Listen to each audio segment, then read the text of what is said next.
lesbian pig. Oh. That's a big impression. I'm not gonna lie.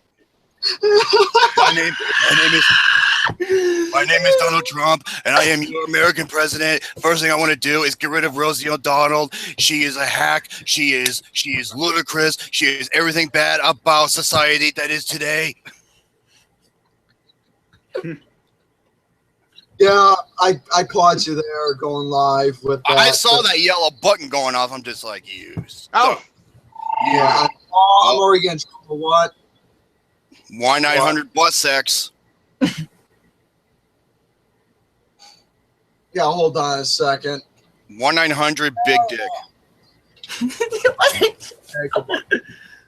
God, man, I can't even start. 1-900 wet fart. I can't even start a show right. Okay, folks. You know what, you guys? Okay, before we even bother getting into the show and my little thing I have to talk. Yes. You guys keep doing little shenanigans, and we'll get into the serious factor. But I need to get done first. So I had to take care of this real quick. Before you do, you need to build me the wall because the wall is going to protect us. Well, real quick, since it's 4th of July, let me play the most patriotic song I can think of. Oh, here we go. It better be what I think it is. No! I thought you were gonna go for a Trey Parker song. Hold on, I thought you were going for America. Fuck yeah! That's what I was thinking of. Okay, that's enough. Hey, don't play the whole song. You're gonna just copyright. I know. I just wanted him to sing the one part, and then that's it. Well, speaking of something that has red and white stripes, somewhat patriotic, the Cat in the Hat is in the. Wait, what? Mike Myers kind of had. Oh fuck! Why can't it be the animated one? Hold on a minute. Wait. That giant pussy. Literally. Hey, Jerome. Hmm? Super hydraulic instantaneous transporter. Oh, for fuck's sakes! Man. Oh. That is one of the worst goddamn movies ever existed. Oh man, that movie's so bad. But like. Hey, Jerome. The scene where he gets kicked in the nuts, that's all I'm gonna say. Hey Jerome, which Mike Myers movie would you much rather watch, The Love Guru or Cat in the Hat? Oh my god. God damn, man, I hate being. I'd rather watch the Cat in the Hat on a goddamn loop. The Love Guru is just awful. Okay, anyways, Bob, I apologize about the interruption there. So anyway, shall we get to the show, shall we? Yes, we shall. Okay, basically, I want to get something serious off my chest real quick. Okay, basically, last Sunday, if you all were wondering what the hell happened to me, what was going on with me last Sunday, I'll tell you what happened. Let's just say I had a date with a girl that I was talking to for a little while, and we met on Saturday, had a date, and long story short, the next day she blocked me, and that was it. And bipolar much? Yeah. She blocked me right in the middle of the show, and I was crushed. Why? Because I haven't done nothing to her except be good to her. See, that's the problem with modern girls these days. It's just that they get so cynical that they say, "Oh, I want a good guy," yet when a good guy like me comes around, I get treated like shit. Preach that. So yeah, apparently this bitch missed out who she's gonna deal with. But you know what, folks? Let me tell you all right now. You know what? Instead of bitching and crying like I did Sunday, I decided to grow a pair of balls, and I'm gonna say right now, fuck her, because I'm Mr. Garrison. I love Asian babes. It's my boy. I love Asian women, and I'm gonna find my Asian chick, and I'm going to love her. You know what? Well, I told you before. If I ever made a fucking cloning machine, I'm gonna put Christine in there and make an Asian clone of her, and you would be the happiest man on the face of the planet. Doc, you know Doc? Oh yeah. That son of a bitch told me that for my 21st birthday, he's gonna buy me an Asian hooker. Yes. Well, you are going to Vegas, and there is two places. One's called the Bunny Ranch, and another one's called the Chicken Ranch. You can go there, and because a lot of people don't realize that prostitution is illegal in Las Vegas. However, there are a couple of brothels a little bit outside of Vegas that you can go to that is legal. Yeah. And also, I just want to say right now one thing about this episode. See, this is Flicks with the Dicks. And, you know, it's the 4th of July, right? So, folks, greetings one and all. No, excuse me. Hold on. God fucking damn it, Gary. He's got to have his Pepsi. Leave the boy be. Greetings one and all. Welcome back to the network exclusively here on the Film Reviews channel. And for this, it's time for episode number 12 of Flicks with the Dicks, the 4th of July special. And you know what? We're going to do this episode a little differently. Why? Let's just say what I'm going No. Oh, my God. No. Oh, wait, is he just changing his shirt? What is he doing? I'm confused. I'm patriotic in my own way. Hey, you know Danny Boy says? Play Miley Cyrus's Party in the USA to piss off Gary. Because Gary, you weren't here, but I played American Idiot by Green Day when you weren't. I thought you were going to play America Fuck Yeah. God, that to me is the greatest patriotic song ever. Oh, if you're wondering, I'm getting patriotic in my own. You look like an American badass. Little. Hey, Gary. Christine says, holds my Iceland, and me love you long time, Garrison.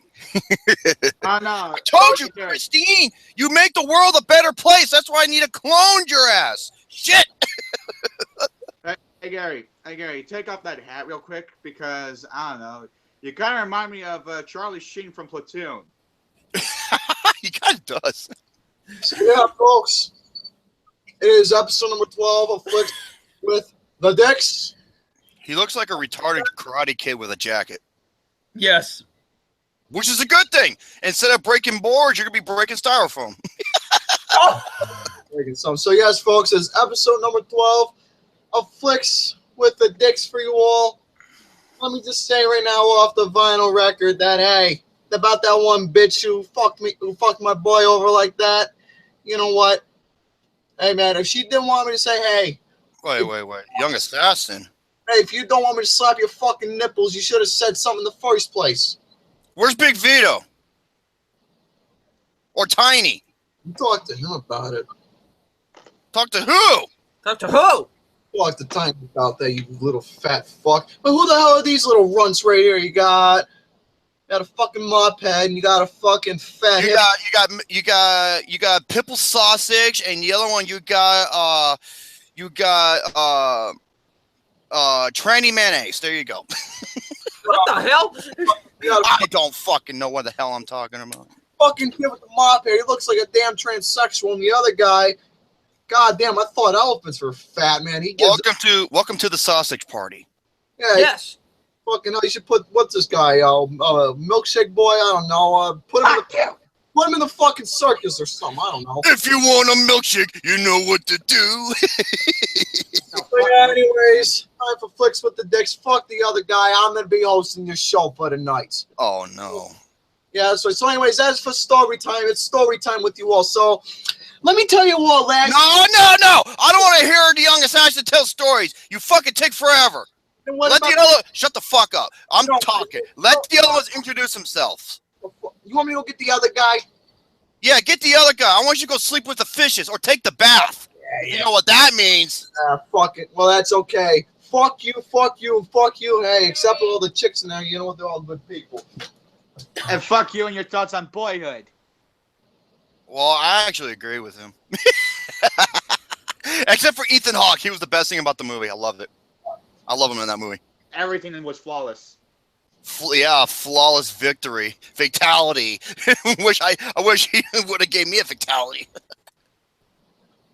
I'm sorry. Yeah, my name is Joe. My name is Joe. What I miss here? I love Brett because you love Brett. Some guy named the Young Assassin was here. I don't know who the hell he was. He just came in here for no reason. Oh, beautiful. Well, anyways, folks, welcome to episode number 12 of Flicks with the Dicks. And it's now time for the patriotic episode. So basically, what we're going to do is we're going to have ourselves, a mixture of, a regular and patriotic. So I'm going to let these guests introduce themselves, even though we take basically we have fucking 5-minute intros because we talk too much. So we do. It's in our nature. So let's go ahead and get right to it. I guess I'll go first. Hey, what's up, you guys? Film Fan 0599 here again, and I'm back on another episode of Flicks with the Dicks. I am on the 4th of July special because it's America. Hell yeah! So, You know what?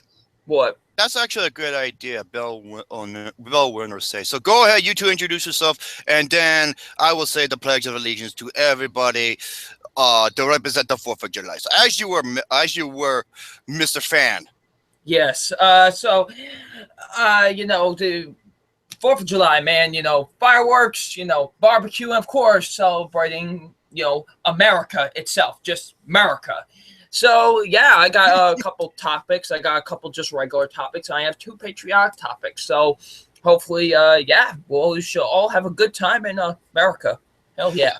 Hey, all you old American bastards! If you don't like America, why don't you get out? Now, Milkshake Boy. How the fuck do you not like milkshakes? That's just, and you don't even like pouring. You don't like pouring milk in cereal. And you don't like Spider-Man. I mean, what's next? You don't like cheese on your burgers? I love cheese on my burgers. Okay, you Goddamn. won me over again. Okay, Okay, that's we're friends American. again. Fuck American. That yeah. Unlike Mr. Casual's ass. All right, everyone, I'm Sim Murphy on 3. First of all, Mike Myers is kind of like, get the fuck out! I fucking hate your movie! You know what he said? He goes, "Hey, Gary, I heard you read my book." Oh, his book? Yeah, I read a book. All this talk of fucking rubs my boobies. Oh. Hey! But you all calm yourselves. Calm your bits. Now he's saying that Jerome and Gary are his thing 1 and thing 2. The problem is that cry he was doing, that's what I do. Surprised. Yeah. Well, he can't say thing 3 because he doesn't have a third hand to jack off the third cock with. Yes. Yeah, I saw it, Danny boy, you son of a bitch. Makes sense, really. Super Mario Fan 03, yes, you go to his channel, he has a bunch of reviews and playthroughs. I'm so waiting for him to beat Lost Levels or Battletoads. Well, I don't have Battletoads yet. I will buy it on Amazon. I will buy it off Amazon. Good. And yeah, I'm a movie reviewer, and I do Let's Plays. And, I love this Let's Plays. And here's another thing. What I also am. A pony. Yes, I'm a brony. And by the way, to all the bronies out there, Fluttershy is the best. Rainbow Dash is my second favorite. you know what? If she was a centaur, I'd fuck it. You leave Fluttershy alone. I said centaur! Retard! You guys somehow. Hey, I've seen that pony in a porno before. And It had a schlong next to it. I called it. It was a stallion to me. Italian stallion like Sylvester Stallone? Yeah. And as for what I have to Oh, don't say Sylvester Stallone because Christine would be going haywire. But then again, if I was in her shoes, I'd be going haywire too for Sylvester Stallone. Wonder why they call him Rocky. Well, that makes sense, really. And what I have, as for what I have to discuss, I have a list I found to be interesting from therichest.com. Top 15 terrible movies actors did after winning an Oscar. Okay. Okay, I can think of some right off the bat. Jamie Foxx in Stealth. That's got to be on there. Probably, yeah. And I also have, and like last time, I got some Blu-rays to show. I bought them at a dollar store yesterday. I only have 4 to show, and as you can tell by this red case, I think you know what I have here. But anyway, yeah, that's all I have to talk about today. And let's get to you bald fucking piece of shit. Let's get to you. No, it's bald, handsome piece of shit to you, mind you. Don't forget. Yes, his disco ball on his head. Don't forget overly weighted. And disco ball. It's called mass muscle. I know my beauty. So bald equals Yeah. What the fuck? Oh, Finding Dory fan is here. You know what the problem is? She's not gonna remember that quote she put in there. She calls you a beast. You're freaking obese. Jerome, can you add me? Well, I would, but the problem is you won't remember. Just keep swimming. Greetings, ladies and gentlemen. Welcome to Flicks with the Dicks, episode number 12, the 4th of July special. Yes, I have a kind of a plethora. I have a couple of topics that I had left over from Sunday's episode, and the main one from Entertainment Weekly magazine, the 25 most patriotic movies of all time. All right. Good and stuff. I got one movie review. Now, as for the stuff I got, basically what I'm going to do is I'm going to go... Mr. Garrison. Usually I go last with all these things, but this case I'm going to go twice because I'm going to go first so I can get my topics from episode 11 that I didn't do for this one, and I'm going to go last for the topics I have for episode 12 to be for tonight, and I only have two Gary. topics. What? I wasn't done. You should have said so. God damn it, boy. Okay. All rise for the Pledge of Allegiance. Here we go. Power over your head. Here we go. I pledge of allegiance to the flag of the United States of America and to the republic for which it stands, one nation, under God, indivisible, with liberty and justice for all. And let's begin. Injustice for All. That's a great Metallica album. God damn it, you pulled it, Gary. Yes, everyone's been pulling on me these days, and I'm actually proud, fucking Jackson. Yeah, now you're getting attention, Mr. Garrison. Soldier here, Bretty here, even you, fat boy, have been pulling some of my stuff, and I'm quite happy with that. Yeah, you're getting lots of attention. Are you happy? Are you happy, Mr. Garrison? I almost got to a fight with Tony You today. clever Karate Kid 4-eye looking bastard. So Gary, Hey, what's your topic? Anyways, as for what I'm going to go over for right now, first topic I have, if you fellas remember, I did have a teaser topic I want to talk about that surrounding the Galaxy 3, also the release date for Top Gun 2, and also a list regarding 15 actors. As for what that is, I'll get to that in a little bit. Also, I have two trailer discussions I'm going to go over about a movie that looks like absolute shit, and the other one might be my surprise film of the year if it turns out my expectations. And also, I'm going to show you all my DVDs that I have in my stash so far. Now, what? Fuck you, Mike Myers-Cannon. You pledge allegiance to Paris Hilton? Yeah, this favorite movie must be Hot and Naughty. I pledge allegiance to the flag that Paris Hilton is nibbling on. I saw the video. Okay. I will admit, she does give good blowjobs. But not good acting. Hey! Her acting is like on par with a fucking brick. As you were, Gary. But anyways, let's go ahead and go to the Guardians of the Galaxy 3 topic. So yes, as we all know about the first two Guardians of the Galaxy movies, Guardians of the Galaxy, the first one was absolutely incredible. The second one didn't disappoint me, but it wasn't up to my expectations that I wanted. Now, our Guardians of the Galaxy 3. Now, basically, as we all know about Guardians of the Galaxy Volume 3, here's what this is going to revolve. James Gunn is doing a teaser towards the Guardians of the Galaxy 3 soundtrack. So basically, here's what he had to say about that. James Gunn had updated fans on his progress, creating the awesome mix-up for Guardians of the Galaxy 3. The writers and directors had already begun on the third installment of the Marvel Cinematic Universe series. With this intentional treatment supposed already done, it will be a while until we see the fruits of these labors, of course, with the Marvel slate pretty full up to 2019. Part of what makes the Guardians series so dependable is the soundtracks, because we all know all the soundtracks. But yeah, here's the thing, though, folks. I know most of the music that came off the albums that the artist originally wrote on. Oh my God, here we go. You're bullshit. Yeah, I'm an asshole. I know. You are an asshole. Yep, and I have one too, and it's all puckered up. So anyways, here is what it says so far, which has arguably became an icon for the movie, because we all know about the songs is what made the movies fit, and about that one dude in the movie has great taste in music as well. So yeah. Also, skipping on ahead, which answering a couple fans questioning on his official Twitter, Gunn revealed the current track list for Awesome Mix 3 is over 180 songs. Oh my God. He made it sound like he already narrated down for a much bigger selection than that said, which his work still in progress. He's added that it is possible that the list can go longer. It just depends. Now, as for Awesome Mix Volume 2, it started at 500 plus more songs than it already did. Previously. Jesus Christ.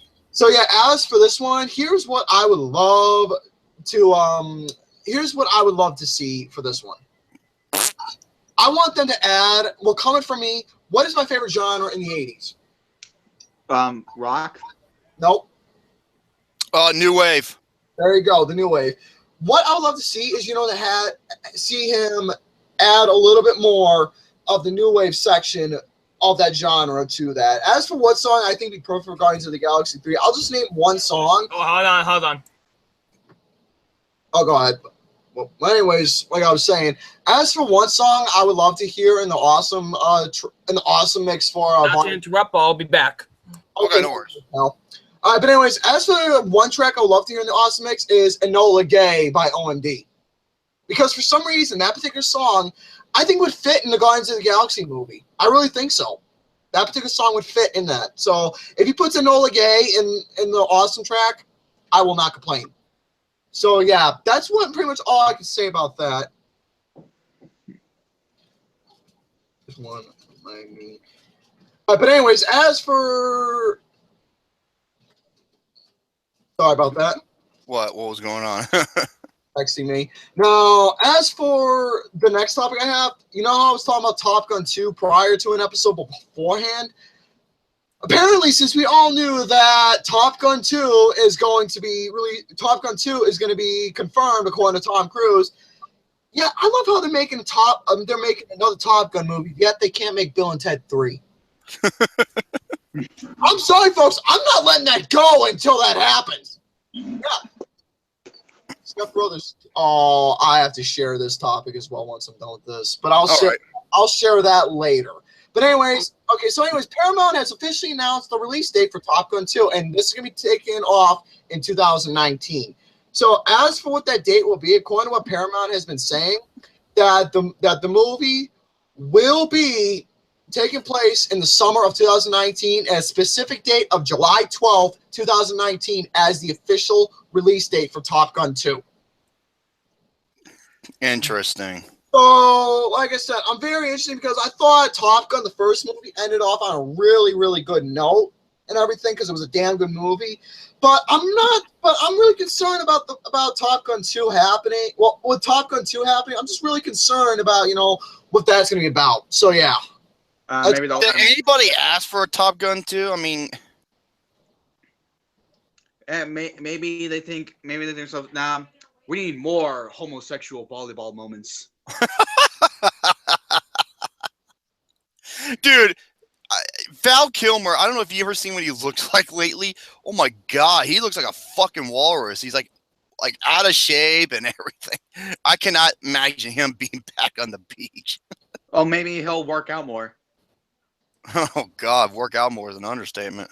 But anyways, as for my next topic okay, since I said about a 15 list, like I said, the first two topics were basically stuff that was, it was just quick down and dirty stuff. That sounds wrong. But anyways, as for my next one, this is going to be a top 15 list of some actors. Now, as for what those actors are, it's going to be 15 actors who disappeared after hit movies. Oh, this is going to be great. All right, number 15, Michael Shuffling. Last seen in 1991, and Wild Hearts Can't Be Broken. So basically, we all know about his film, Wild Hearts Can't Be Broken. Basically, he left the business, ironically, breaking a lot of Wild Hearts. Shuffling reportedly retired from acting in 1991. He married a model, had 2 kids, and ended up taking a job as a carpenter in Pennsylvania. The heartthrob felt so far off the mat that no one seems to know what he looks like today. Talk about the one who got away. Oh. But yeah, so basically, from the way it looks with him, that he just wants to, live a normal life. I guess he wants to get away from all the glamour.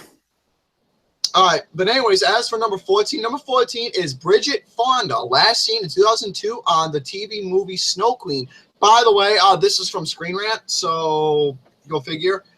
All right, but anyways, basically, as for what happened to her, that early on in You Can't Hurry Love, Bridget seemed destined for stardom.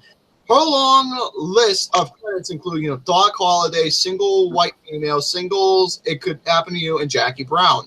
The list goes on, but in 2012, she appeared in the TV movie Snow Queen, and after that, her career just froze. The end of it seemed to coincidence with her marriage to Oingo Boingo's Danny Oh, you want me to say that one? Oingo Boingo. Oh, fuck. I know who Oingo Boingo is. One of my favorite underrated bands in the 80s. Love them. Dead Man's Party, Stay, great stuff. Also, Weird Science. They wrote the main song for that movie. Oh, Weird Science. Yeah, that's Oingo Boingo. Man. Like Danny Elfman, who strangely enough pulled his own disappearance act with his band in 1985. The two found love and started a family together, while Elfman, of course, went on to become an award-winning composer for just about every single movie ever made. The only appearance Fonda had made in recent years is standing beside her husband on the red carpet. So basically, as for her, though, she just wanted to escape the career, same thing, live a normal life and whatnot. Now, as for number 13, wait, don't I want there is someone who I'm expecting to be on this list. Actors from hit movies, you say? Yeah. Okay, I'm expecting the little girl from Aliens to be on there. Because I'm expecting Linda Blair from The Exorcist. Okay, but anyways, as for number 13, my number 13 is a kid named Charlie Corsomo, if that's how I pronounce it. Basically, last seen in 1998 in Can't Hardly Wait. But anyways, as for this kid Charlie, Corsomo left the acting world to enter the dangerous and unpredictable world of corporate and banking law. Named in Time's top 10 wicked smart actors, Corsomo went on to, among other things, earn a JD from Yale's law school and worked for the federal government. Surprisingly, appeared the former actor had a new movie coming in 2018 called Chained in Life. Certainly, his fans can't wait to see what that's all about. Basically, as for what this kid is, I believe this is that little fucker who played as little fucker. He also played in Dick Tracy alongside Bill Murray in What About Bob, and he played as Robin Williams' son in the movie Hook. Oh, that's the kid from Bill Murray's son in What About Bob? No, that's Richard Dreyfuss' son. Oh. Oops. Bill Murray was being a total pain in the ass to Richard Dreyfuss, and I love that movie so much, by the way. It's one of my favorite comedies. What About Bob? Yeah, one of my favorite comedies. Have you seen it, Jerome? It's been a long time, but yeah, I'm familiar with it.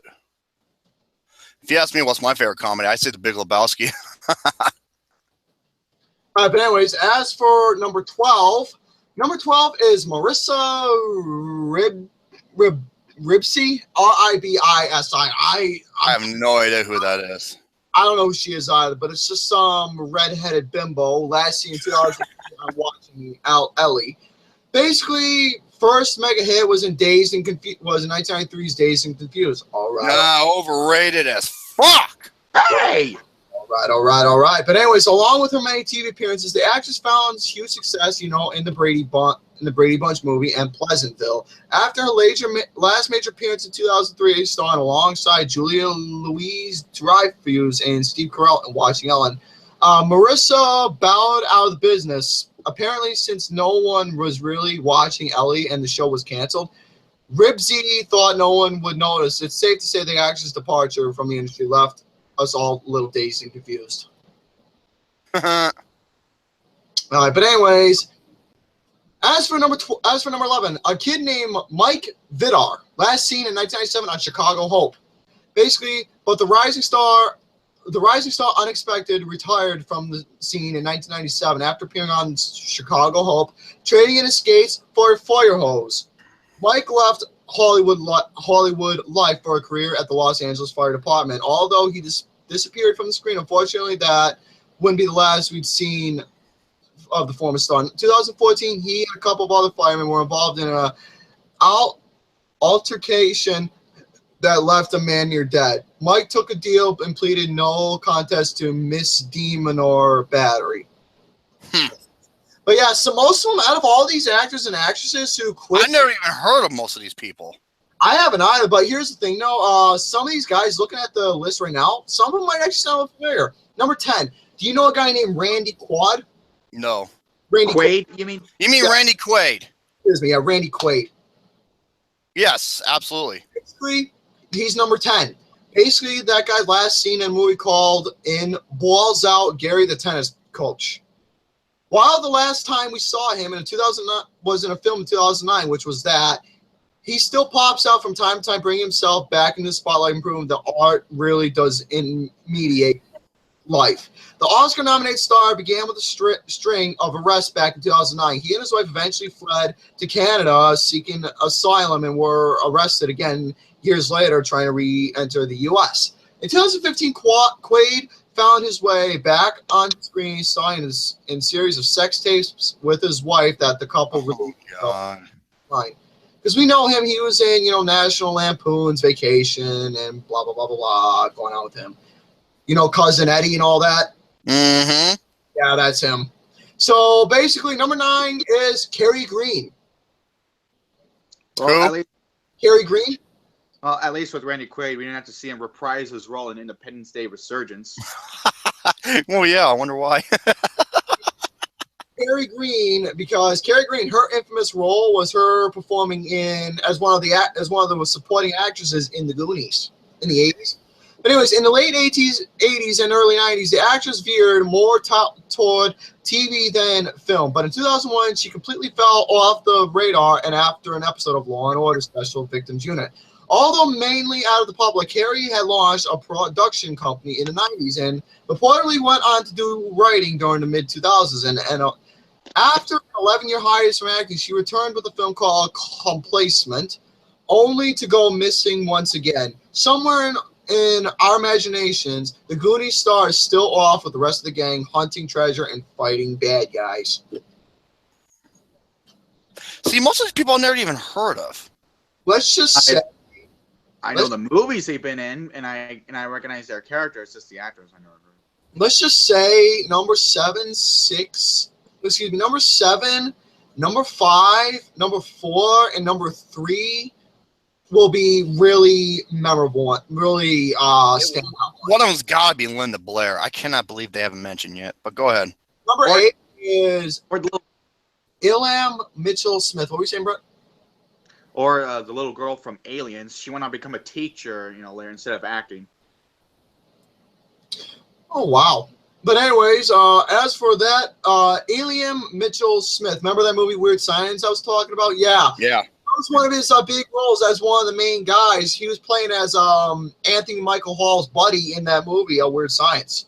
So basically, as for what his story is, he ended up leaving the acting career and eventually earned a FUD, PhD, in medieval studios at Texas A&M University. So basically from there, to sum about this asshole, he just left it, live a normal life, get a college degree, have a family and all that. So you want to live the regular life. Apologies. Sorry, I didn't know I was going to be gone for that long. I apologize. Oh, what happened? Okay. But anyways, as for number 7 is Peter Ostrom. That name doesn't sound familiar, but do you remember that little kid? Remember Charlie from Willy Wonka and the Chocolate Factory? Oh, yes. That's him.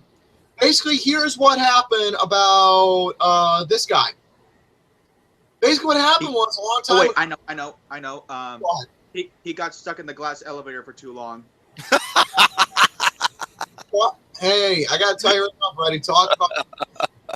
Anyways, as for Peter Ostrom, basically for his infamous role as Charlie Bucket in Willy Wonka and the Chocolate Factory, basically with him, he had no interest in pursuing a career in the acts of acting after that role, so he just went on to live a normal life. But here's the thing, though. He was as years progressed, as he got older, people remembered him for his role, and he gained a lot of fame and a lot of love from fans who recognized him. Mm-hmm. Whatnot. So, yes. Number 6, Mary Louise Weller. All right, basically, as for what happens to this bitch here, basically, Mary Louise, who starred as Mandy Pepperidge, What, Gary? Variety sister, who famously stole the show in the Peeping Tom scene, was once though completely vanished after 1983. She worked up until the point on TV shows like Fantasy Island and Chips. but was last seen in 1980s on Queen TV. Hey, Gary, your audio's cutting. I don't know whose other volume is up. Or keep going, Gary. Someone's dog's barking. Mine. I don't know. I don't own any bitches, so that's okay. So the model actress continued to act and play after that, and even tried her hand at writing, but eventually retired from acting without much missing a beat. So basically, same exact scenario. All right. Wait! I know another person who should be on here. I'm surprised he's not on here yet. Who? Where is Tippi Hedren? Is she on this list? Who? Tippi Hedren, you know, from the Birds, who Alfred Hitchcock has been stalking all the time. Are you sure about the Birds? Because I remember they were a popular group from the 60s. Be quiet, Gary. God damn, boob. But anyways, as for number 6, Anne Ranking. I'm butchering her name, but yes. Basically, if you're wondering what her infamous role is, her infamous role was playing Grace Burrell in the 1982 musical Annie. And also from All That Jazz to Mickey and... Okay, hey, Gary, his dog is literally cutting out your audio. Hey, Brett, can you pull this? What? Hold on a second. Okay, sorry, Brett, I had to mute you because you were literally, your dog is cutting out his audio. It's okay, Brett. It's not your fault. But yeah, her last performance was, well, on The Cosby Show in 1987. Oh, boy. Oh, my God. While she made Our Left Side, she never really went anywhere. Although the Dancing Queen retired from performing by the mid-90s, she continued to choreograph for theaters, television, and film. So basically, she decided to leave the screen, but still, have a role into that, but more in the musical aspect of it. So that's what the best thing I can say. Number 4. Wait, number 6, number 4. Wait. Number 6 is Mary Louise Weller. Number 5 was Anne. Okay. Number 4 is Shelley Duvall. Okay, yeah. Yeah, every time I look at her, she reminds me of olive oil, and not the olive oil from Popeye. Yeah. Actress Shelley. But anyways, we all remember her as Olive Oil, and also playing that infamous role of The Shining as Jack. Mm-hmm. Yes. Basically, let's just say, after a long while, that her life went down the hill because she was actually reemerged in 2016 on Dr. Phil after she was going through some very bad mental illnesses, and a stir left her heartbroken, and from there, that her life in general just went downhill. All right, number 5. I don't need to read this because... You mean number 3? Yeah, number 3. Jesus Christ! You can't count. No numbers! All right, so anyways, as for number 3... Fucking retard. Number 3, you all should know about this one. Rick Moranis. Yep. Yeah. Shrunk the Kids. Yeah, so Tubby, you wouldn't mind go ahead and explain about what happened, because we all know he was famous, in Little Shop of Horrors. Oh, yeah, so you're probably wondering why. You're Bowling. probably wondering why he's not in show business anymore. This is the reason why. It's because his wife ended up getting cancer. Oh, really? His late wife, and I believe she passed. Did she pass away Yes, she did. due to cancer? Yes. So Rick Moranis, from that point forward, he wanted to quit show business to be there for his kids. Yeah. That's the reason why. Yes. Couldn't even, have a little cameo in Paul Feig's Ghostbusters. I don't blame him if he didn't want to. It was not that bad. Not that bad, my balls. But anyways, yeah. So as for Rick Moranis, he's such a down to earth, humble guy. He really is. Yeah. And well, he's obviously his younger. I'm actually one of his younger kids in a way. Dark helmet. You look like if Rick Moranis and Woody Allen morphed. Yeah. Oh, don't you dare say Woody Allen, not the creepy daughter fucker. No, Buddy Holly. I say Buddy Holly. Oh, where you? I look just like Buddy. Okay. Shut up. All right, number 2, Phoebe Cates. Oh. Gremlins. Was that? I was about to say that too. Yeah. Oh, don't you mention them little fuckers. This is how I want you to remember. Remember her, that slow motion scene of her getting out of the pool from Fast Times at Ridgemont High. Phoebe Cates. No, that's better. So basically, just to say right now, she retired from acting in 1994, got married, and had kids. That's it. Oh, you just ruined her body with that. Oh wait, what about another great movie she was in? I believe it was called Drop Dead Fred. Oh my! That is one of the worst comedies in history. Hey, Bonnie the Dinosaur. But anyways, as for number one, Cynthia Rhodes. Linda Blair's not on here? Where's Nope. Tippi Hedren? Dude, there's a lot of people from this list that are missing that fucking Screen Rant didn't put on it, and it sucks really. Where's the little girl from Aliens? I have no idea. But yes, basically, as for with Cynthia Rhodes, that we all know her, that she played as Tina in Flashdance and Jackie in Staying Alive, and as Penny Johnson in the infamous picture Dirty Dancing. But yeah, basically after that, she retired, and yep, the actress only made one theatrical appearance in 1991's Curse of the Crystal Eye, and then she exited the stage. Rhodes left the big screen dancing. She left her big screen dancing shoes behind, married singer-songwriter. This one right here actually surprised me on who she married. She married Richard Marx. From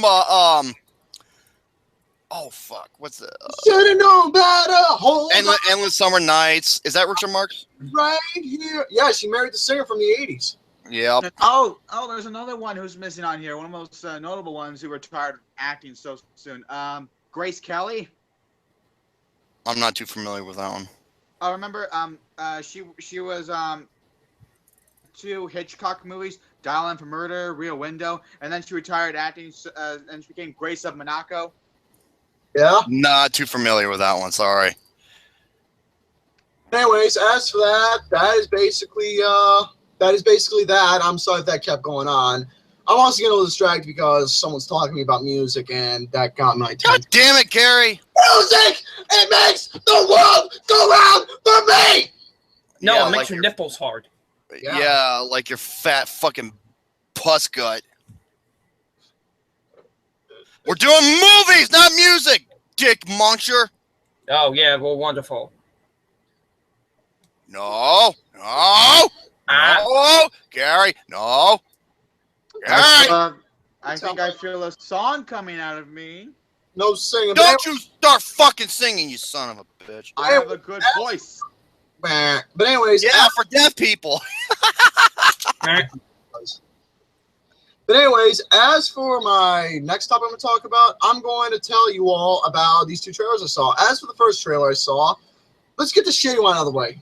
Jumanji, Welcome to the Jungle. Oh my god, this looks like fucking This looks like so much fun. I don't care. I think it looks like fun.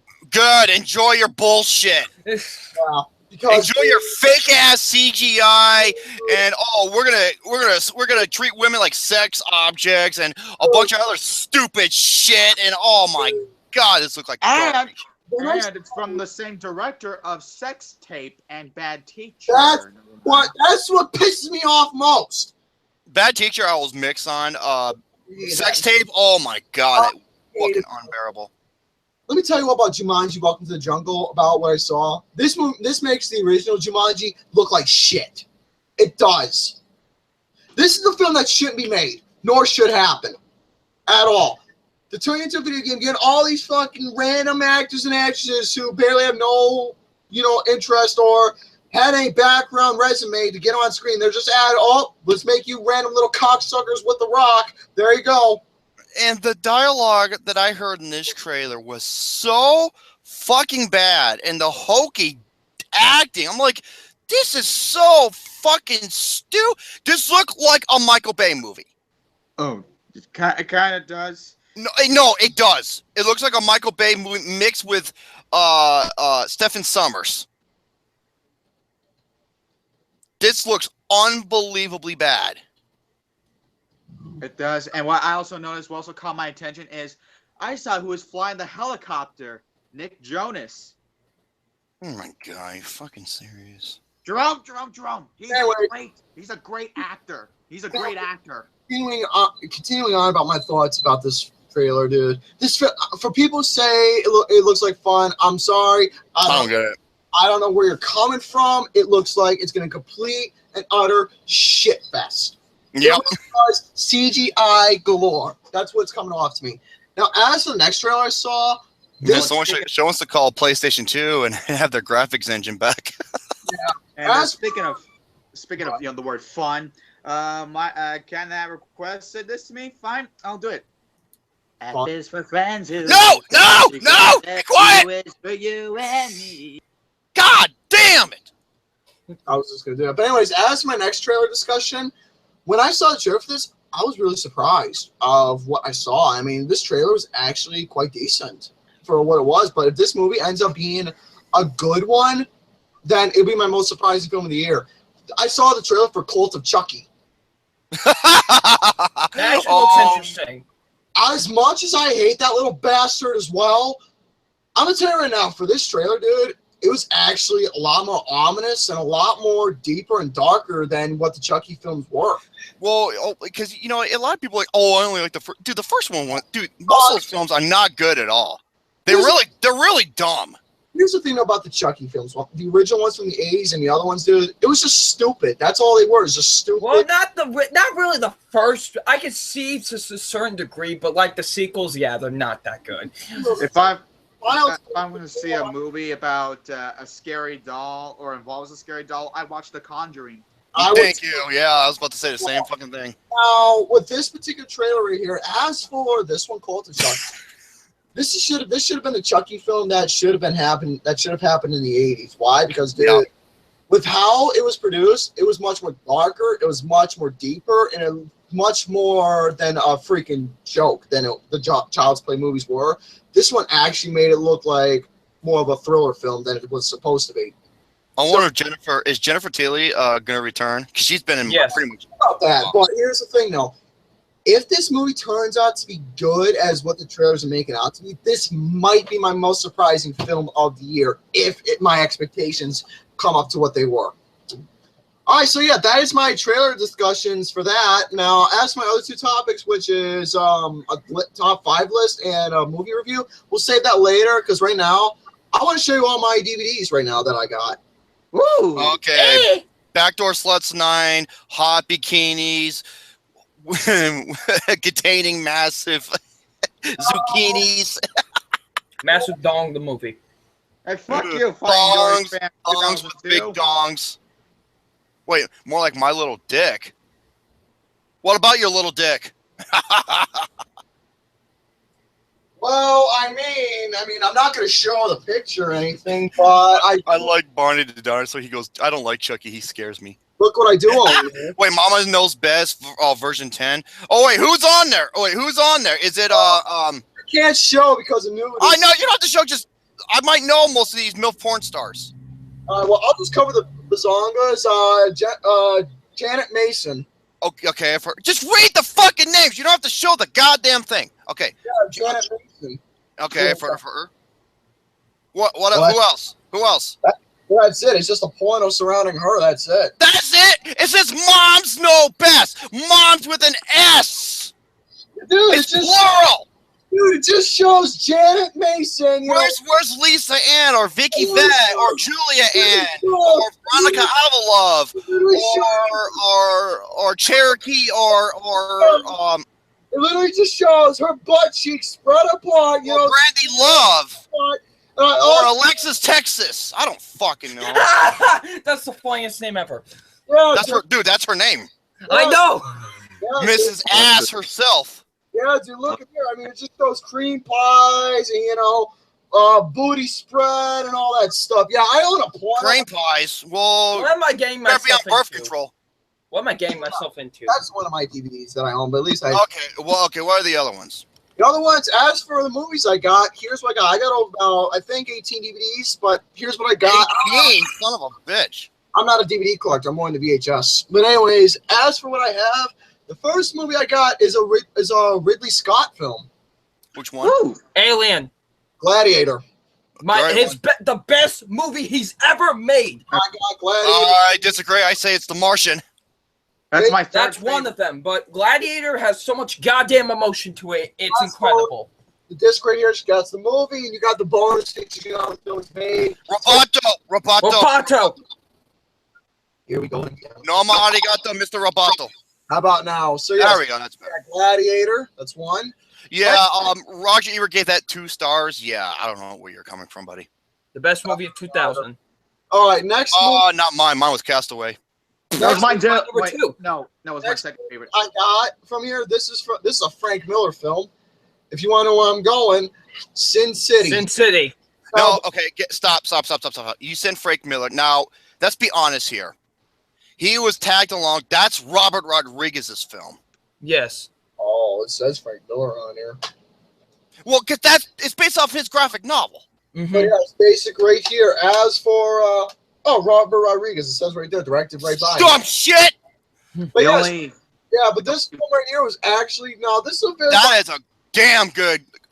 That's a great film. That's my favorite movie he's ever made, Robert Rodriguez. It's a very bipolar film. Well, not bipolar, but it's very split with a lot of folks. You either love it or you hate it. The reason why I love it because it tells 3 separate stories that equals to one, and it's very clever on how dark and what it centers on. It's incredible. And it was like a one-of-a-kind film. And Quentin Tarantino does direct one scene in the movie.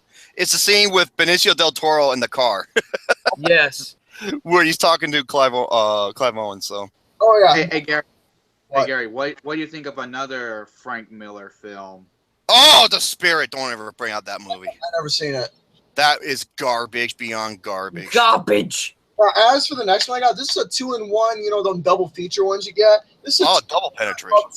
This was 2-in-1 of 2 Clint Eastwood films. Oh. You got The Outlaw, Jose Wales, and Pale Rider. Pale Rider. That's one of the No Name series, I believe. Yeah, I was kind of disappointed with that one, honestly. But you know what? Well, you got High Plains Drifter, Hang 'em High, A Few Dollars More. A lot of the great ones. And of course, The Good, the Bad, and the Ugly. Oh, hell yeah. It's a movie I plan on watching tonight after the 4th of July is all said and done. For this particular film itself, this one really has no plot to it whatsoever, but this is just a film that you cannot help but love. Why? Wait. It's a film that has no plot? Is it a Richard Linklater film? No. Movie I'm talking about is Napoleon Dynamite. Okay. You want to talk about a movie that you either love or hate? That movie. This is a film I love. I'm not going to lie. I love this movie. I love it too. It's so great. Literally, there's no freaking plot to it, but you just can't help but be. Well, there is a plot. It doesn't kick in until like when the second act of the movie comes along. Well, yeah, but overall, most of it's just like random shenanigans, but you can't help but love it, really. It has the greatest dance scene I have ever seen in a movie. Oh, yeah? Seriously? The greatest dance scene. I love that dance scene to that movie. Better than Kevin Bacon in Footloose? God, I was about to say that too. Like him I love that scene. Better yet than John Travolta in Saturday Night Fever? That's another good one. Mm-hmm. Listen, I just love how simple. It's just, I don't know, it fit with the tone of the movie because, you know, he keeps on talking about his dance moves, and when he does it, it's great. Is it better than my dance moves? Yep. Anything's better than your dance moves. Anything is better than my dance moves. The only thing that's funny, Dory fan actually nailed it. I was about to say the same thing. The only thing that fails is emo Peter Parker dance. Oh, don't worry about him. He's probably getting some. Oh, by the way, film fan, you need to change your name on Google because it still says WWE. Yeah. It's only Google. I don't care. Anyways, that's the next movie. This one right here, I do own it on DVD because, dude, it is one of my major guilty pleasures. But the fucking film is bad. It's bad, but oh wait, guilty pleasures. Is it Staying Alive? No. Mac and Me? No. I own the soundtrack to both. Wait, hold on. Think Oogie Loves. No. Think Hulk Hogan. Oh, Suburban Commando. Old Bart. Oh, I wish I had that on VHS. Suburban Commando. That's a guilty pleasure. That one makes me laugh my fucking ass off. I was frozen today. The fucking mime. No. Oh, that movie is so bad. It's fucking horrible. The film where It's so bad, but God, is it funny? I never even heard of that Hulk. The only Hulk Hogan movies I'm aware of are Suburban Commando, Mr. Nanny, and what's that one where he plays Santa? But here's the thing. Oh, Santa with muscles. That's his worst one. But here's the thing, though. No lie about this film. It has one of the most unintentional, funny scenes. Oh my God. Dookie. I smell Dookie. Type in No Holds Barred on YouTube and then type in Dookie. Okay, tell Pepsi Man to make a soundbite of that. I want that. No, for me, I want that to be my soundbite. I want that. Next movie I got. Now, we all know Elvis Presley, right? Yes. Who doesn't? Now, here's the thing about this particular movie. This is his own. Out of all his films, people only went to go to the show to see him because, well, to see him wiggle his ass and do music, not for the film. This is actually one of those films that I actually really love. That is Jailhouse Rock. Oh, yeah, I own that too, actually. Outstanding movie and a great plot, great sing-alongs, and so on and so forth. All right, next up I got is a documentary. Documentary, you dumb shit. Just give him the finger. As for what this movie about this particular performer is, it's Michael Jackson's "This Is It," where it goes. Great documentary. Before he passed away, centers around the "This Is It" tour that was supposed to happen. What? What do you mean, fat boy? I thought it was just okay. Okay. Next up is a movie that is fucking. That's a movie. It's bad. Bad. But here's the thing, though, why I own it and love, because it contains one of my favorite bands and one of my favorite artists, and it's actually good music. Sgt. Pepper's Lonely Hearts Club Band, starring the Bee Gees and Peter Frampton. Yes, based on one of the greatest albums of all time. Basically, as for what the movie's about, it's about the band, it's about the Bee Gees and Peter Frampton. The instruments of Sgt. Pepper's get stolen from Mr. Mustard, and they go off on a journey to rescue the albums and, bring Heartland back. So, yeah, that's it. Next up I got is one of the greatest Thanksgiving films of all time, and it's a John Hughes picture. Oh, is it Planes, Trains, and Automobiles? Planes, Trains, and Automobiles, Steve Martin, and John Candy. To me, that's John Hughes' best movie. That's also my favorite. The only movie I have. That's one of his best. I think it is his best. I fucking swear to you that this is one of the most funniest fucking movies I have ever. It's not only funny, it's emotional too. It's great. Really emotional. Fucking emotional. Why am I saying fucking a lot? Because that's what Steve Martin did towards that flight attendant. Oh, yeah. That's the only reason that movie got an R rating. That's it. And Yeah, because of the F-Force. Same thing with the King's Speech. Speaking of which, it's 2017, yet I still see no Pretty in Pink on Blu-ray. Ah, I want that! But but it's amazing that we have so many other movies on Blu-ray, but that's not Blu-ray. Like, we somehow got Garbage Pail Kids on Blu-ray. Well, at least Batman Mask of the Phantasm's finally coming on Blu-ray. And so do the Batman the Animated Series. That needs to be on there too. What other DVDs, Mr. Garrison? All right, as for what else I got, next film is a film you guys don't know, but it's a film released in England, and this film actually, it's a 4 out of 5 film for me because, it's like a 4 out of 5 film to me because they fucked up on one thing. One of the musicians that they set one of the guys around, he wasn't gay in reality. They just made it look like that. Who, 99? Hi. Well, it's a film called Telstar, the Joe Meek. Oh, I thought you were going to say Rock of Ages.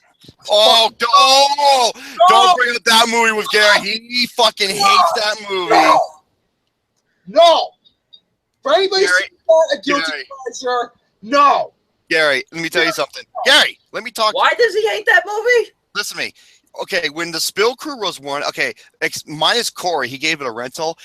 All the other guys gave it the biggest fuck you of a rating. And co-host ran out the theater. He ran out the theater, walked out on this movie before it ended.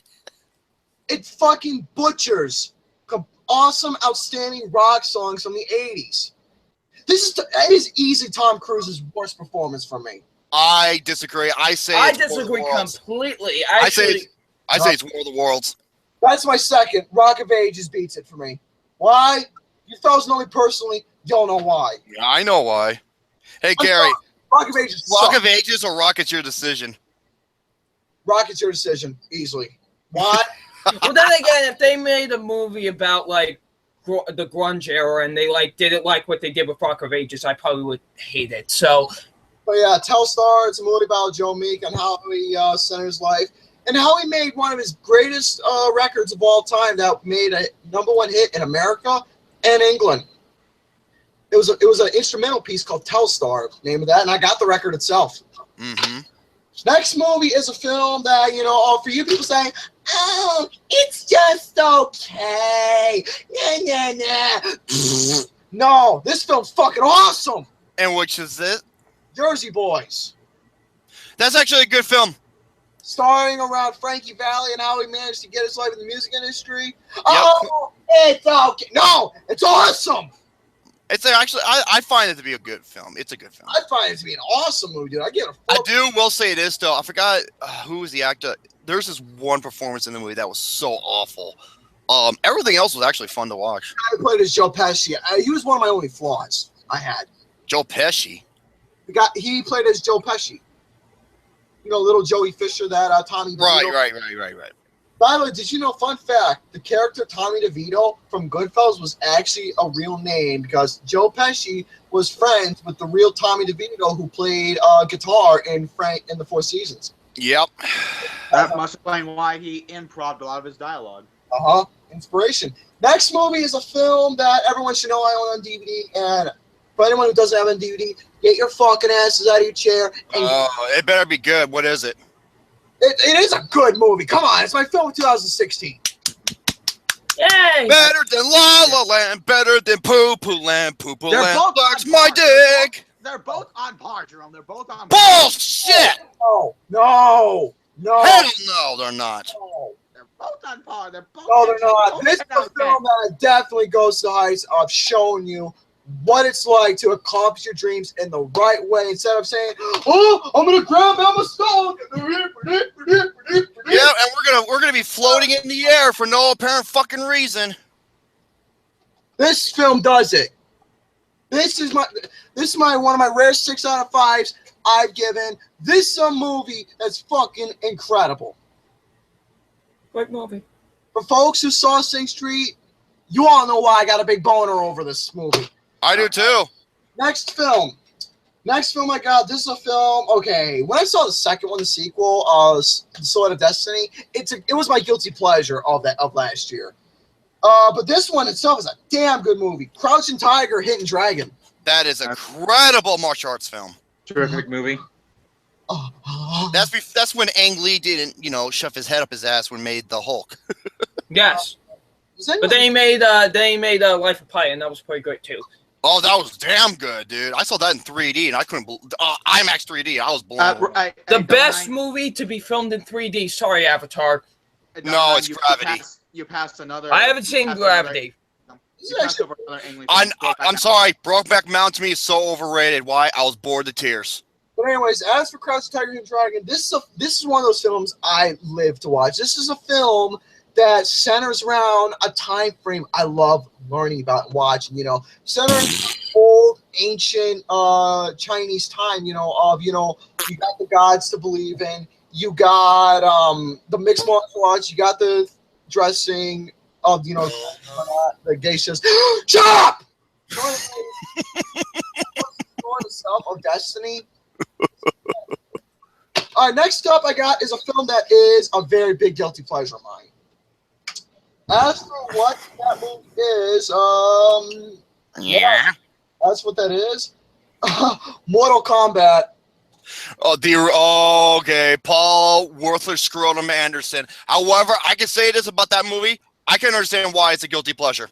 Yeah, it is a major guilty pleasure. As for the second one, it's... Oh my god, that's one of the worst second movie is one of the worst movies of all time. I don't like either one. Dude, the second movie has... I don't like either one either. The second one had some of the worst CG I've ever seen in a movie. Oh my god. It's some of the worst dialogue I've ever heard in my life. The problem with both Mortal Kombat films is a problem I have with a lot of video game movies is they rely so much on fan service as opposed to trying to tell a good story with some good character development. But anyways, as for this one, it's a guilty pleasure of mine. The fights itself are cheesy, but hey, it's a cheesy one. I will say this: the fight between Johnny Cage and Scorpions steals the show. That's another problem. That's another problem.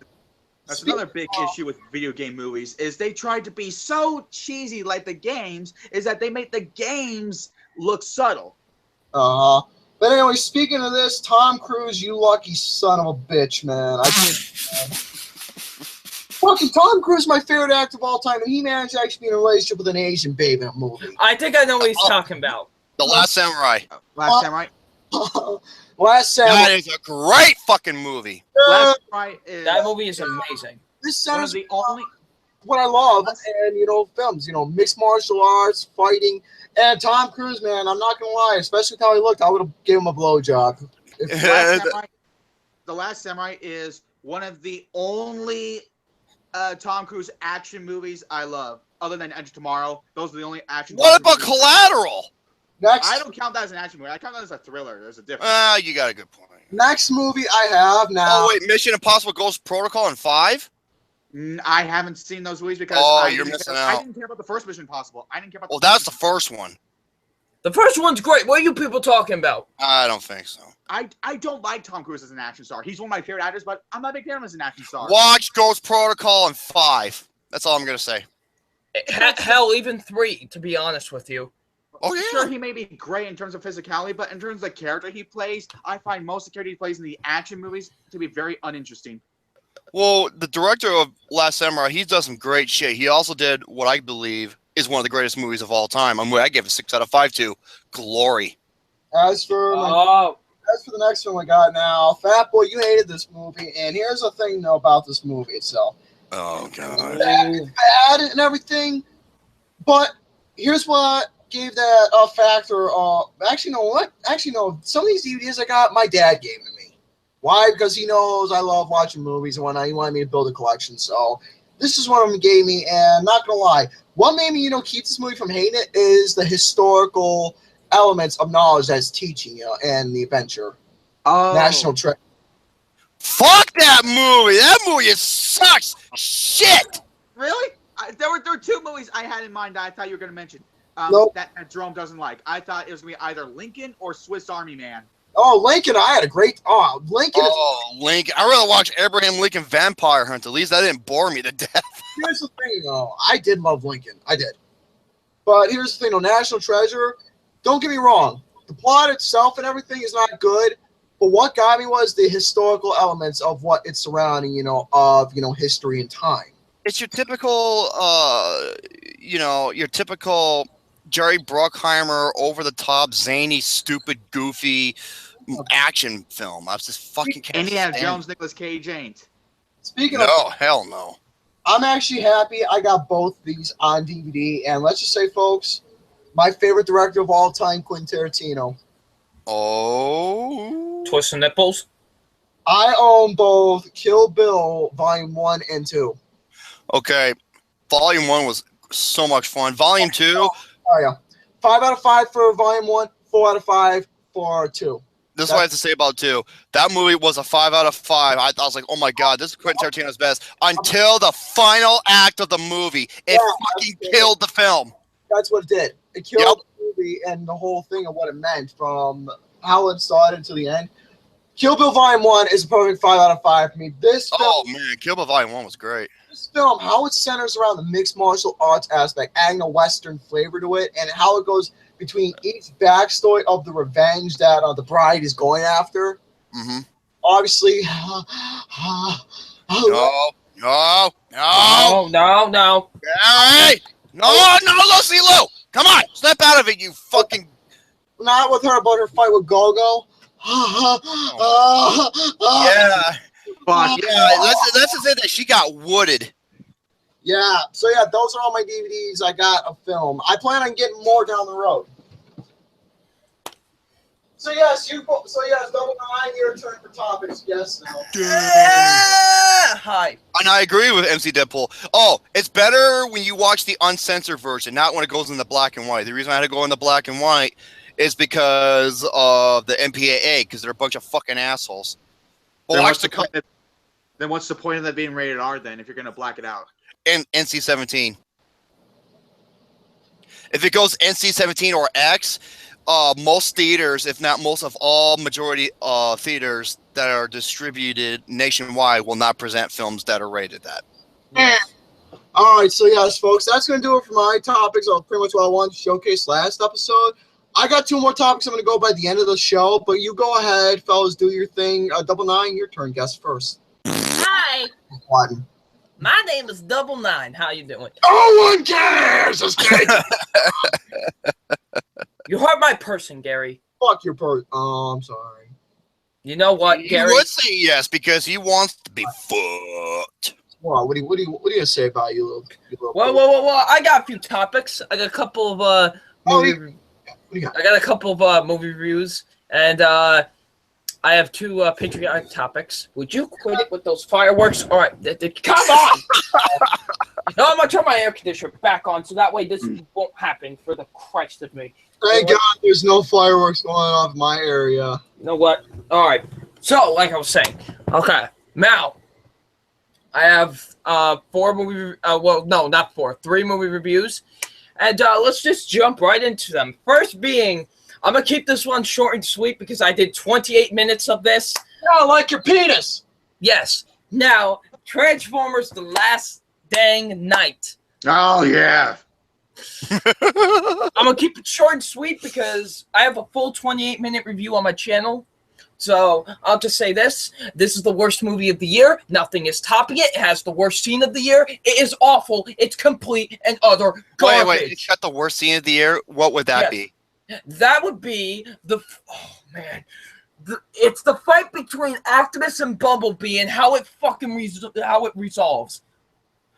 The worst scene of the worse than Fisted Anus? No. Yes. No. Yes. Worse than the tapeworm scene at Snatch? No. Oh my goodness. I was baffled of how they pulled a Batman v Superman and they did it way worse. Holy moly. This movie is so bad. Like, I was baffled. I was really baffled of how just awful this movie was after I was done watching it. You're going to kill me. It's nowhere near my top 5. Ow. I don't know how. It's not even in my top 8. Jerome, I'm going to be completely honest with you. Point 75 is way too generous for this piece of garbage. Because I've seen such a much worse, like Unforgettable, Baywatch, Table 19, Rough Night. This movie is simply the worst. Oh, bullshit, MC I know. Deadpool. Sorry. That's just what I think, because this movie left me in a vegetated state after watching it, because this is what the mainstream audience wants. This is what they want. Just a big old dumb movie with no characters that you can give little to nothing about. It's a mess of a movie. As simple as that. English or British Megan Fox, who they overly sexualize. Oh man, and then Anthony Hopkins, I don't even know what the hell he was doing. And then you have the 14-year-old girl who does who does absolutely fucking nothing in this movie. Nothing. She was discounting Becky G from Power Rangers. That's exactly what she was.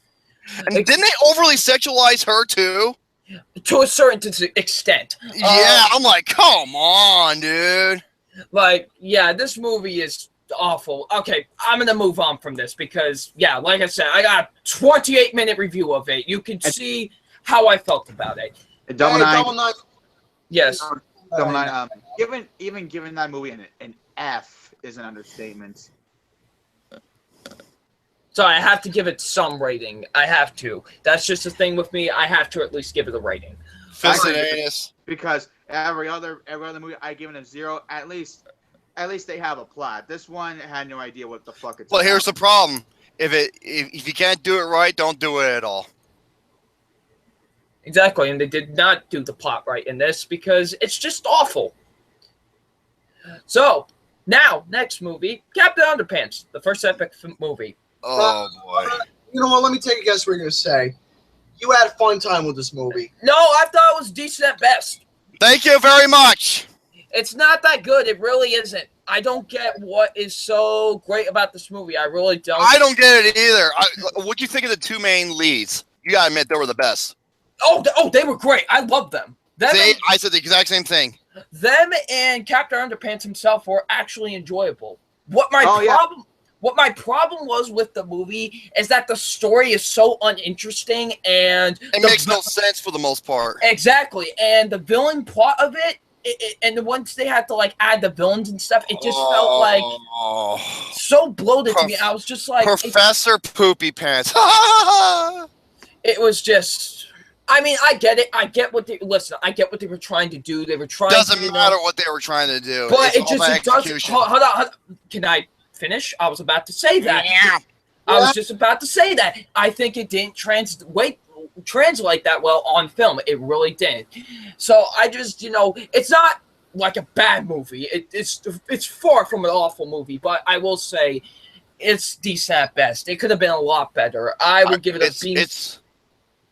It's one of my most overrated films of the year. Still nothing's topping. Okay, someone said this. It's like, I know a film that's going to top split as your most overrated, and I'm like, you might be right. And when it comes online, I will see it, and I have a feeling I'm going to fucking despise it. It's called It Comes at Night, but as you were.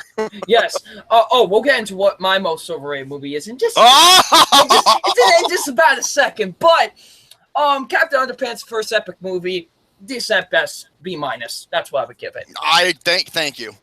I give it a C. So now next one up, we have Man, that poor kitty. a review. Okay, I don't want to say my reviews got somewhat controversy, but sorry, thought it was awful, and that is Okja. Oh my God! Because everybody I know loves this film except where's Kevin Falk? Oh, the hell with Kevin Falk, motherfucker! Like Dirty Anus. I can never take him serious again. Here's a movie that everybody has loved and said it was great, but here I am to tell you that I thought it was complete and utter garbage. Almost everything about this movie is awful. And okay, let me get the positives out of the way first. I thought some of the actors were good in the movie. They did do a good job. Like Jake Gyllenhaal, for example, he was good. I enjoyed him. Paul Dano was good. But there was one exciting scene. I will admit there was an exciting scene that involved a highway. That's all I'll say. That was actually quite enjoyable. And the directing was actually really good. Everything else was really awful to me. The main character is one of the most bland, boring main characters I have seen in a long time in the movie. All she does is make the same dang facial expression the entire film. She's so emotionless. Like, she gives no emotion whatsoever to me. Oh, wait a minute. Oh, Danny Boy said, John Matthews told me about this too. It's from the director of one of the most overrated movies I've ever seen in my life, Blowpiercer. But here's the thing, though. I love that movie. I hate this one. Fuck. I didn't care for Snowpiercer that much. That facial expression. I thought Snowpiercer was. Yeah. I call it Hunger Games on a train. Is this the same facial expression she makes throughout the whole film? Is it this? Not really, but I'm taking fucking photos of that. Man, oh man, but yeah. She makes the same old facial expression. She gives no emotion. I'm talking no emotion. And did you say Tilda Swinton is in this movie? Tilda Swinton. Man, now, unlike Mr. Romy here, I actually do like Tilda Swinton as an actor. Fucking hate but that. Holy crap, was she over the top as hell in this Just like she was in Snowpiercer. Whoop! Oh, wonderful. But here's the thing. I actually think she was good for the villain role in that movie. And this one, however, it made no fucking sense. She just acts so ridiculous. I'm like, oh my. And then not to mention that the story is not only not interesting whatsoever, it's all over the place. Like, they did not know where to ground with this story. Also, I did not buy into the relationship of Okja and Mia, I believe that's how you say the lead character's name. I did not buy into their relationship. A lot of people have been, it's kind of an unfair comparison, but a lot of people have been comparing this to E.T. for some reason. But here's the thing, though. Here's the thing with E.T. You believe that friendship between Henry Thomas and E.T. You buy into that and you get emotional with that. However, here, you don't, because it's just you just don't buy into it. It's just not a good relationship. They don't build it well in this movie. Yes, okay, MC Deadpool. That is the only movie I liked her in, and the only movie I liked her. Okay, Doctor Strange, right? Doctor Strange. That's it. We need to talk about Kevin. Fucking hated it. Fucking hated all of her movies. Her Oscar-winning performance in Michael Clayton. Fucking hated Michael Clayton. Really? Now, fucking bored me. Okay, now to my biggest problem with this movie.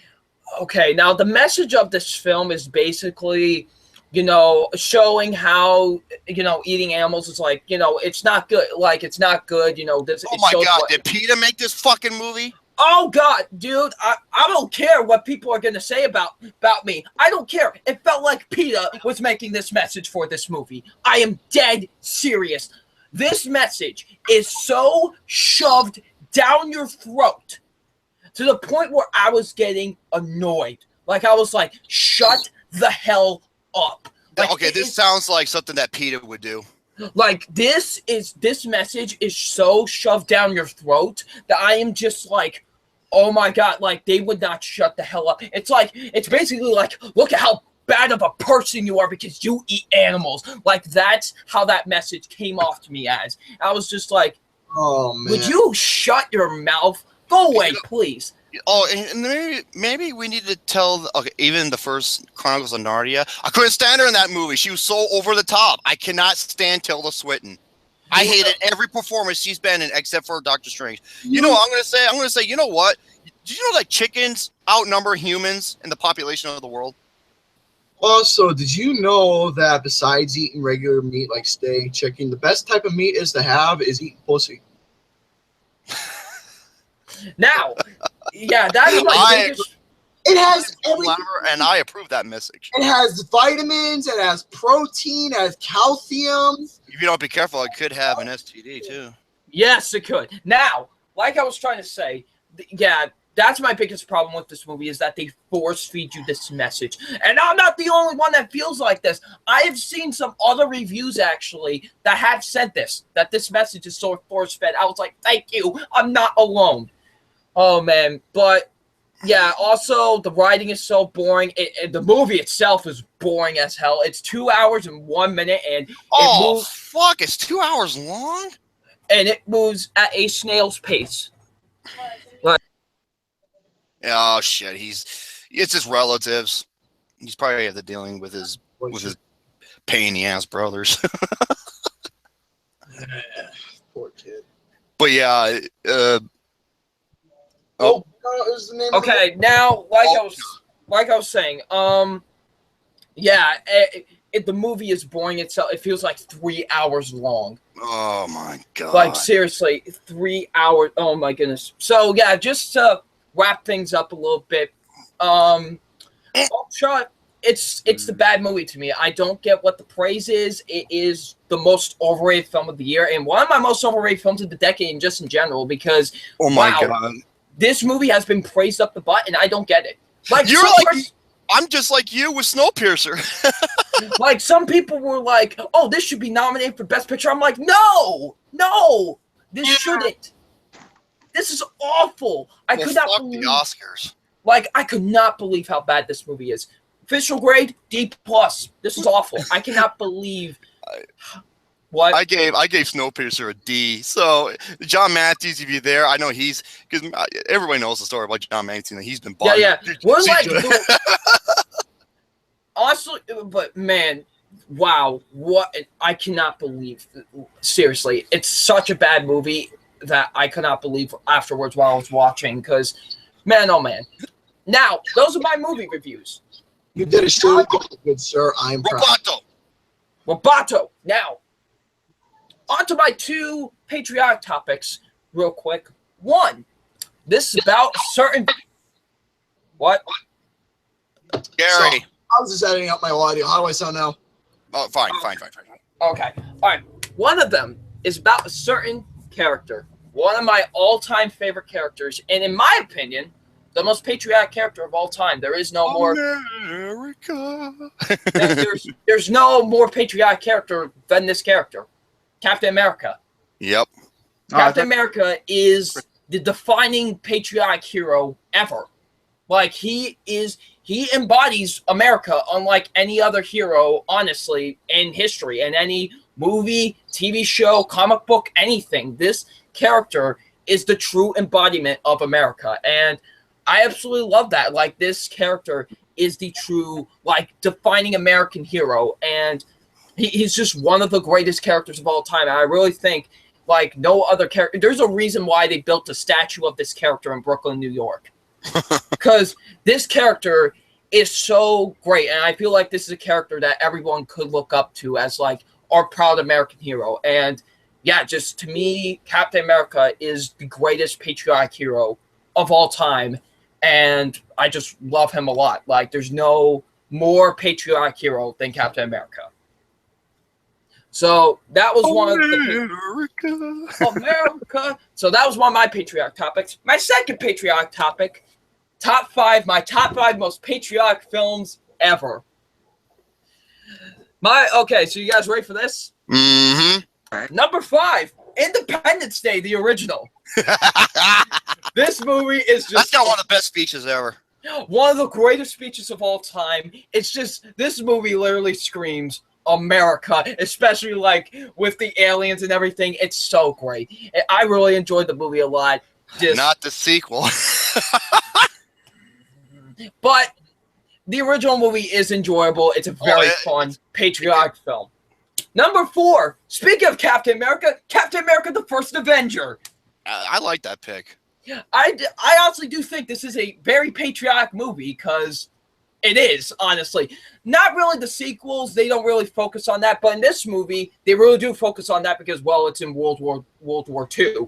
And Captain America, literally the movie is like, America, hell yeah. And it's so great. I love Captain America, the First Avenger. So that's I think that's one of the most underrated films ever. So that's my number 4. My number 3 is A Few Good Men. Yes. What a movie. Great movie. That's when Rob... Some people don't know that the movie was written by Aaron Sorkin, my favorite screenwriter of all time. Yes, it was. Great and this movie. is Rob Reiner when he was amazing, and then he made one of the worst fucking movies of all time, North. Yeah. But Few Good Men, great movie. Really has one of Tom Cruise's best performances, one of Jack Nicholson's best performances. It's so great. I love Few Good Men a lot. Number 2, Team America World Police. I'm happy that's Puppets. Yeah, Puppets and they're patriotic. How much more glorious can you get with that movie? It's so great. Let me tell you something, Chuck. There are 3 types of people in this world: dicks, pussies, and assholes. Man, I love Team America World Police. It's fucking amazing. So funny. But my number 1 most patriotic film of all time, another one that involves Tom Cruise. Let me guess. Is it Saving Private Ryan? No. He wasn't in that movie, you dumb shit. No. I was thinking Tom Hanks. I'm fucking stupid. No. 4th of July. Born on the 4th of July is my most patriotic movie. I'm so stupid. Great. That movie is so incredible. What makes that movie so incredible to me is, well, Tom Cruise's performance. I think it's Oliver Stone's directing. Yes, and that too. Honestly, I think this might be my favorite Oliver Stone movie and my favorite performance from Tom Cruise, to be honest. Because this guy gives such an emotional performance in the movie that it's quite heartbreaking, actually, when you watch his performance. It's a true story based on the lab on COVID. Based on the true story. It's one of the best movies that is based on a true story as well. So great. You know something? The real guy co-wrote the movie with Oliver Stone. Ron Kovic, Yep. So that's my pick. Those are my most patriotic movies of all time. I'm tied between Born on 4th of July and Platoon as my favorite Oliver Stone. All right, so those were my topics. I have to go now because I have to go do some things, but I like to thank you guys for having me on. I really appreciate it, and I'll see you all later. All right, bye. All right, thank you, Gary. I had a great time on here.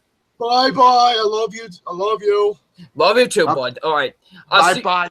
Bye, milkshake boy. Bye. Now quiet. Yes, he was, and he should have fucking won. Tom Cruise for Born on the 4th of July. No, James was good in my life, but no. Tom Cruise is one of those actors that makes me question my sex life a little bit. Well, my sex choices, my sex preferences a little bit. Well, I don't do it to any man or woman. Hey, Gary, he was going over the most patriotic movies. I know, and he mentioned Tom Cruise. No. Yes. You want me to go over that? Actually, yeah, well, I mean, it's either between you or Brett of who can go first since you both are on here. So if you want to go first since you volunteered, go right ahead. Brett. No, you're going first, Batman, since you volunteered. You can go first. Oh, Batman's going first since he volunteered. Entertainment Weekly. Oh, You're the fire. You're going first. Thank you. Entertainment Weekly. Asshole. I know. They released the 25 most patriotic movies of all time. And what do I think of their list? Mixed reactions, because there's some films on here that makes me wondering why the fuck are they not on here. For example, Born on the 4th of July. Don't spoil it. Just read the list first, then say what's missing, because I want to be, surprised yourself by the end of the list. All right, here we go. Number 25. Shut the fuck up. Number 25, The Right Stuff. Came out in 1983. 7 astronauts that were strapped themselves to engines in hope of what they're doing have never been done before. I haven't seen it, but I've heard about it, especially that Sam Shepard was nominated. Hmm. Number 24 came out in 1993. Gettysburg. I haven't seen it, but I've heard good things about it. Okay. Hey, Alf is there. Lucas's twin. Number 23, Yankee. I don't know. Gary's gonna laugh at it. Yankee Doodle Dandy. You're all right. The movie that won. God, what was it? James Cagney as Oscar. Mm-hmm. Number 22. I'm sorry. This movie fucking sucks, and I thought her performance sucked, and she won the Razzie for it. I'm happy she did. G.I. Jane. What? Jesus Christ. Yeah. I'm sorry. That one of Ridley Scott's worst. Yep, I agree. Couldn't stand this movie. Demi Moore, I'm sorry. I think she's a shit actress. What about Ghost? She was great in Ghost. That's one of how many performances. A Few Good Men. Boy. Number 21, Superman 2. All right. Okay. Well, because you know how with the American flag and how they go to the White House, the Kryptonians, and then Superman returns back with the flag and all that. Number 20. Your version of the song was ass. And Barney said, "You should listen to my version of Yankee Doodle Dandy."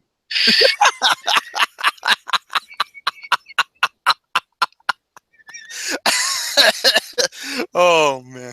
Oh shit, Gary, you gotta clean the man. I can hear you clean the windows, man. You can hear the squeaks. Number 20, Seabiscuit. It was good, but it was good. But number 19. Best Picture, no. Number 19, great comedy, Stripes. Oh, I know Stripes. There she was, just a walking street, saying do a diddy diddy dum diddy. Fucking love Stripes. Stripes is a great movie. Number 18, Peter Berg's Lone Survivor. Yeah. I thought that was gonna be terrible because oh fuck, it's the guy who did Battleship. Oh, okay, this is actually really good. Dude, okay.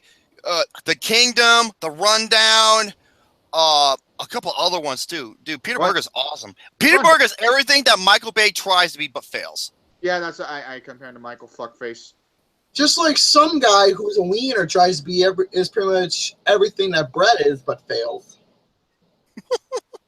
Number 17, Private Benjamin. Comment down below if you want me to go over there and shit on his car. I'll do it. Number 16, oh my God. Number 16, Lincoln. Okay. Yeah. Great movie. Okay. Number 15, yeah, 2.5 fucking hours long. Man, it's one of the rare Oscar bait movies I like. I admit it. It was my Fox Catcher of the Year. Number 15, Captain America, the First Avenger. That should be way higher. I'm on Civil War on there. Well, Civil War. Well, no, First Avenger was more patriotic Why because is, it took why is Brett's fidget spinner cooler than mine? because his is purple. Man, I like purple! Well, you should have bought a purple one then, asshole. Oh, that's all I got was... Hey, Gary, you know what else is purple? Barney. Number 14, 1776. That came out in 1972. I haven't seen that one. Number 13, Independence Day. Number 12, Mr. Smith Goes to Washington. Mr. Sandman, bring me a dream. Mr. Sandman, douchebag fuckface. Well, I like... He'll knock you out in Tyson's game. What a disgrace. I Okay, like- number 11, The American President. That is with that's an Aaron Sorkin. Wait, Rob Reiner and Oh, Aaron Sorkin. yeah. And this was what's his name? Michael Douglas. Yep. And Michael number J. 10 Fox. Michael J. Fox. Yeah. No, Michael Douglas. And Michael He J. plays Fox. the president. And Michael J. Fox is in it too. Number 10. I'm surprised no one hasn't mentioned this yet, and I can see where this is going. Air Force One with Harrison Ford. That's a great one. That's a great one. Number 9, Rocky 4. Bullshit. Oh, Ivan Drago. Oh, speaking of which, Stallone. Yeah, I love it how what's his name? Apollo Crews, he gets killed in the second round, but yet Rocky can go 15 fucking rounds with a guy who punches 3 times more powerful than a heavyweight boxer. Give me a break. Speaking of which, Stallone teased a Rocky 4 storyline for Creed 2. Oh There no. better not be a fucking robot in it. There better not be a fucking robot in it. Number 8, Top Gun, 1986. I can agree with that. Number 7, Hidden Figures, one of the Oscar bait films that came out last year. Okay, I thought the movie was good. I gave it an 8 out of 10, but it's not one of my favorites of 2016. I thought it was a quirky film. That's what it was a quirky film, but I don't think it deserved to be nominated. I think our other films should be not on there. Yeah, like Civil War. Deadpool's the only superhero movie that deserved to be on there. Civil War. And Deadpool. Number 6, this should be way higher. Okay, hold on a minute. I fucking warned this guy so many times. Hey, Finding Dory fan, did you recall what Jerome said to you? Well, I warned him twice. So you know what? That's his fucking loss. Yeah, one of the rules of our show is that we don't allow political discussions. Oh, I warned him twice. So he's got no one to blame for himself. Number 6, this should be way higher. Team America World Police. Number 5, I can agree. Patton. Yes. One of the greatest openings to a movie. Yeah. Okay. Friends for Coppola. Number 4, the from the director of Warrior. Miracle. I wonder if Saving Private Ryan's gonna be on this list, because I was actually okay. I'll be quiet. Okay. Miracle, the true story of the 1980s American hockey team in the Olympics who had to go up against the undefeated Russian team that no one thought, they say it's a miracle. Why? It was an act of God of how they beat them. Yeah. Because this Russian team was ridiculous. But then again, Russia, ice hockey is like one of their major sports. Number 3, I agree 100%. 6 out of 5 movie, Glory. Oh, really? Huh. A lot of people give Matthew Broderick heat in that movie. I don't know why, dude. He was amazing in it. I thought he actually did really good. I'm not one of those people who are hating on Matthew Broderick in the movie because I don't get it. Sorry. He's being Ferris Bueller self in the movie. No, okay, fuck. What movie are they watching? I thought And Matthew Denzel Broderick's Washington really in this movie gives like one of the best performances of his career. and he really deserved that Oscar. What Matthew Broderick is actually really good in the movie. I thought he was terrific. Gary Elwes and Morgan Freeman. This is Edward Zwick. This was amazing. It's not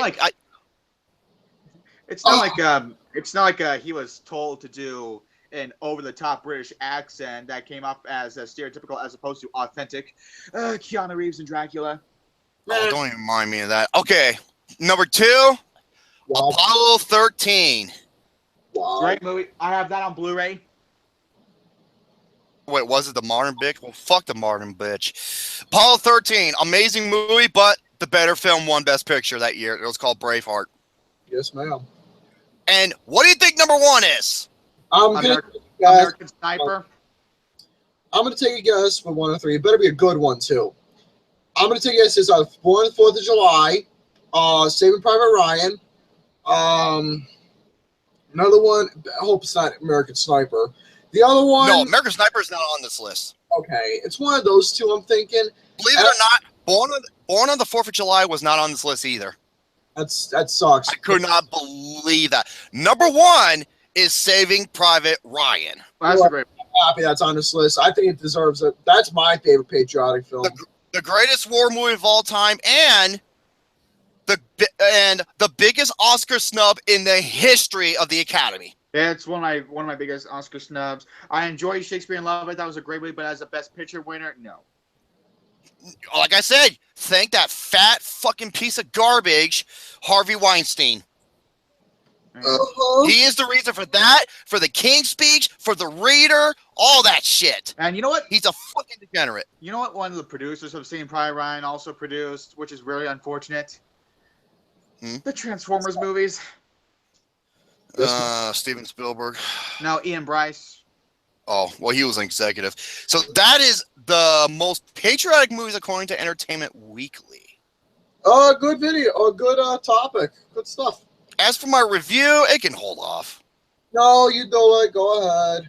Just go. Well, I don't even know what well, if I just do my review right now, it should be kind of short and sweet, and it's just like, what's the point of even mentioning? I saw the movie The Circle. Oh, okay. I was very curious about that one. It's one of my most anticipated movies of the year, mainly because the director did 2 great movies, The End of the Tour and one of my favorite romance movies, The Spectacular Now. Whoa, you might as well skip this movie because this was not good. Oh my god, first of all, this is basically a company that runs like the highest technology to where it can control, like, I don't say control, but it can observe your every move, your health, where you go, etc. And this place is run by fucking pretentious hipsters. I can imagine so. Oh no, it is. And some of the shit they get away with, this company called The Circle, I'm just like, no. No. Tom Hanks is the best actor in the movie. Too bad he's not in it that long. Well, because Tom Hanks knows how to act. Emma Watson, I could give 2 fucks about her character. Her acting role does pick up a little bit in the second half of the movie. And most of the other characters are either annoying, unbelievable, or obnoxious. And it has a neat idea, and it's very creative, but it doesn't know when to execute it right, or not right, or knows how to execute it properly because it's more far-fetched than anything. I give it a 2 out of 5. Okay, fair enough. Yes, as was Bill Paxton's last movie, unfortunately. Oh, that's... Yes, ma'am. 2 out of 5. Fucking forgettable. All right. Favorite character in Aliens. He was my favorite in Aliens. Oh, he was awesome. That fucking knife scene alone is worth the price of admission. All right. Or in Terminator. Fuck you, asshole! All right, Brady, what do you got for us tonight? Well, I'm going to go over a list here. This list I found on therichest.com. And that is the 15 terrible movies actors did after they won an Oscar. Okay. Oh, Jackson, you little... Okay, Jamie Foxx and Stealth. I know that's got to be on there. There are some people on here I'm missing. I was like, why isn't this person on here? Hold on, I got Cuba Gooding Jr. He better be on there. Okay. All right, so go ahead. All right, let's begin this list. Start with number 15. We have I know this actress, but I never heard of this movie she did after. Reese Witherspoon in Penelope. Oh, she won for Walk the Line as Johnny Cash's wife. She was amazing in it. Oh yeah. She was terrific. I never heard of Penelope though. I've heard of it. I'm not too familiar with it. I know. It looks like a typical Reese Witherspoon comedy, though. Oh God. Number 14. What do you got, Miss? Okay, number 14. My manager will put me in every movie, even if he knows they're shit. Huh? Halle Berry. Halle Berry. Yep, Halle Berry. Oh, also, I know another person who's gonna be on there. Eddie Redmayne. Sounds like a. He didn't even. The movie came out. The movie came out during when he was still nominated. He didn't win. Oh fuck. God damn it, you got me there. I thought he was gonna Norbert himself, but he didn't. Oh yeah, Halle Berry and Catwoman. Oh man. Oh my God, that is one of the worst fucking movies ever. I haven't seen her Oscar-winning performance in Monsters Ball. I haven't seen That. that. Oh, she's amazing. And all I gotta say is this: Billy Bob Thornton, you are a one lucky motherfucker. All right. Next we got. I'm the biggest internet meme out there. Oh, Nicolas Cage. Nicolas Cage, and why don't you put the bunny back in the box? Oh, Con Air.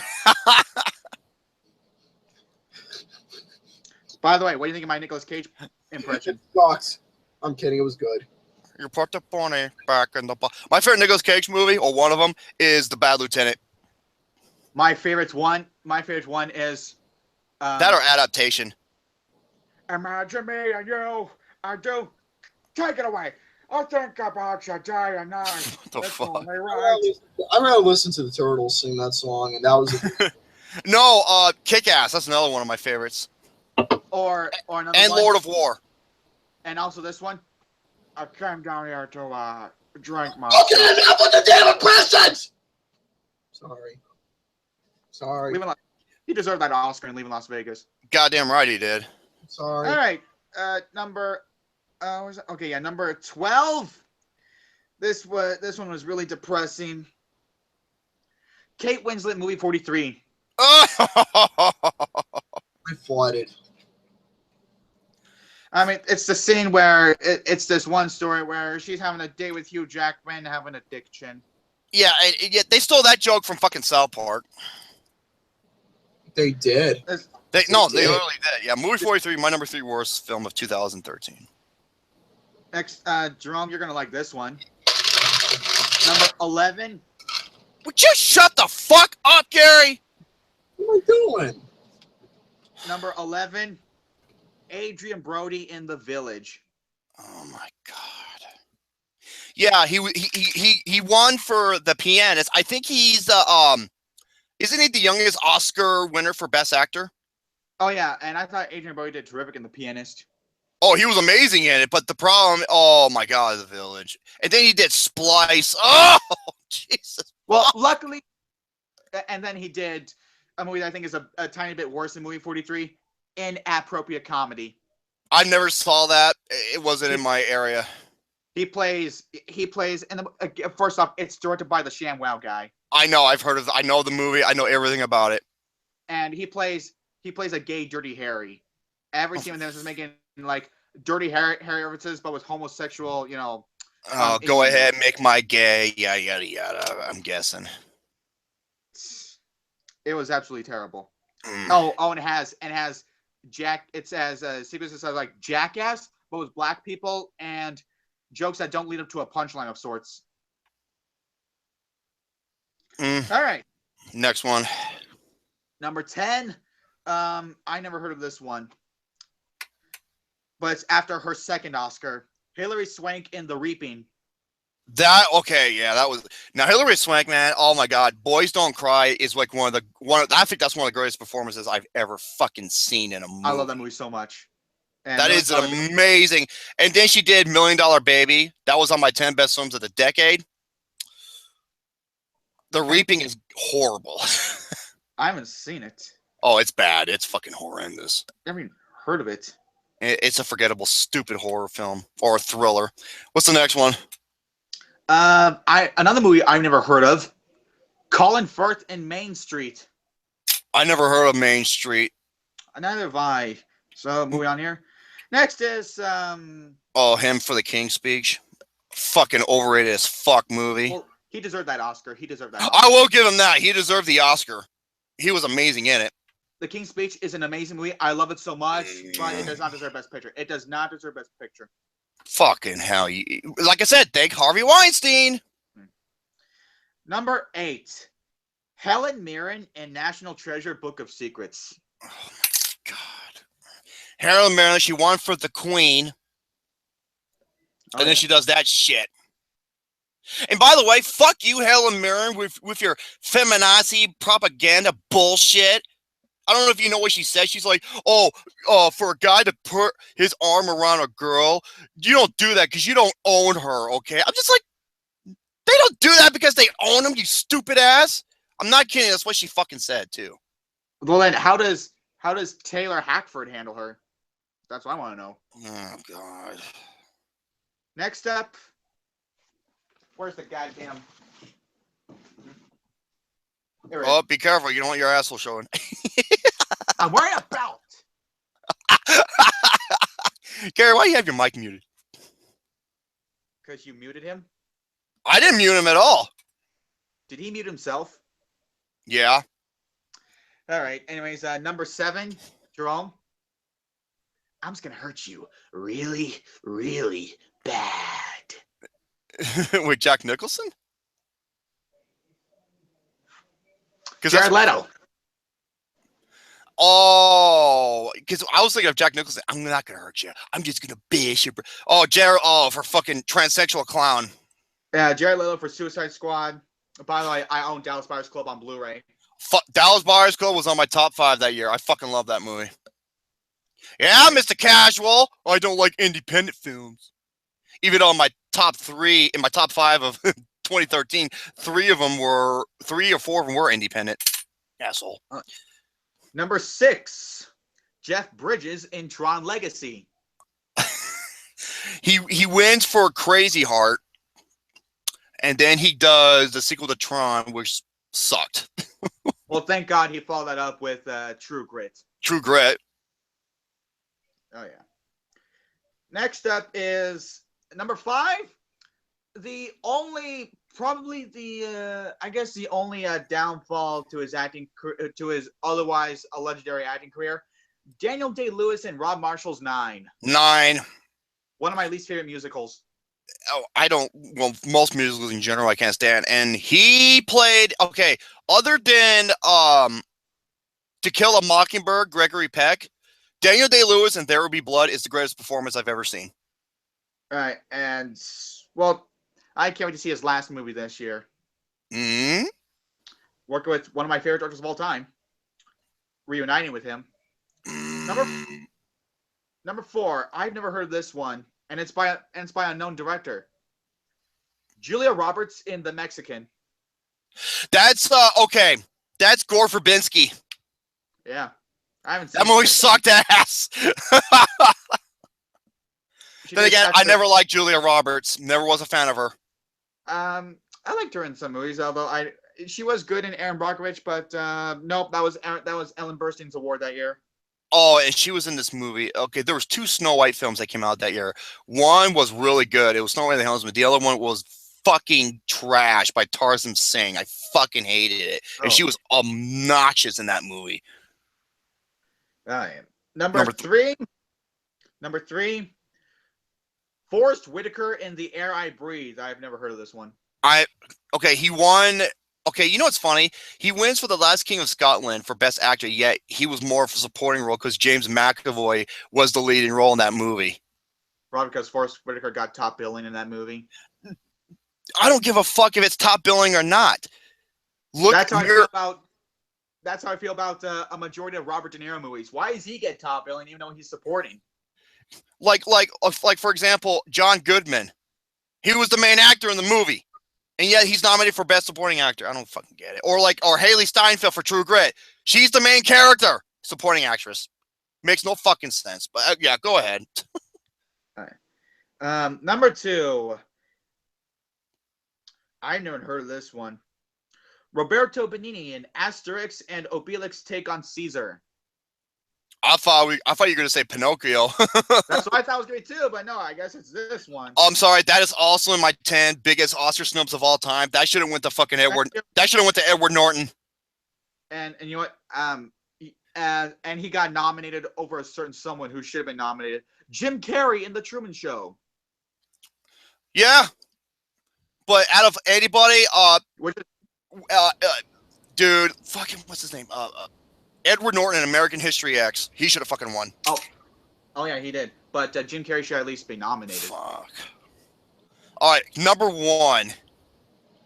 It's got to be Cuba Gooding Jr. You know what, Jerome? He's not on this list. How? And neither is Natalie Portman. After doing Black Swan, she did Your Highness. Oh. But number 1, Jamie Foxx in Stealth. I mentioned Jamie Foxx though.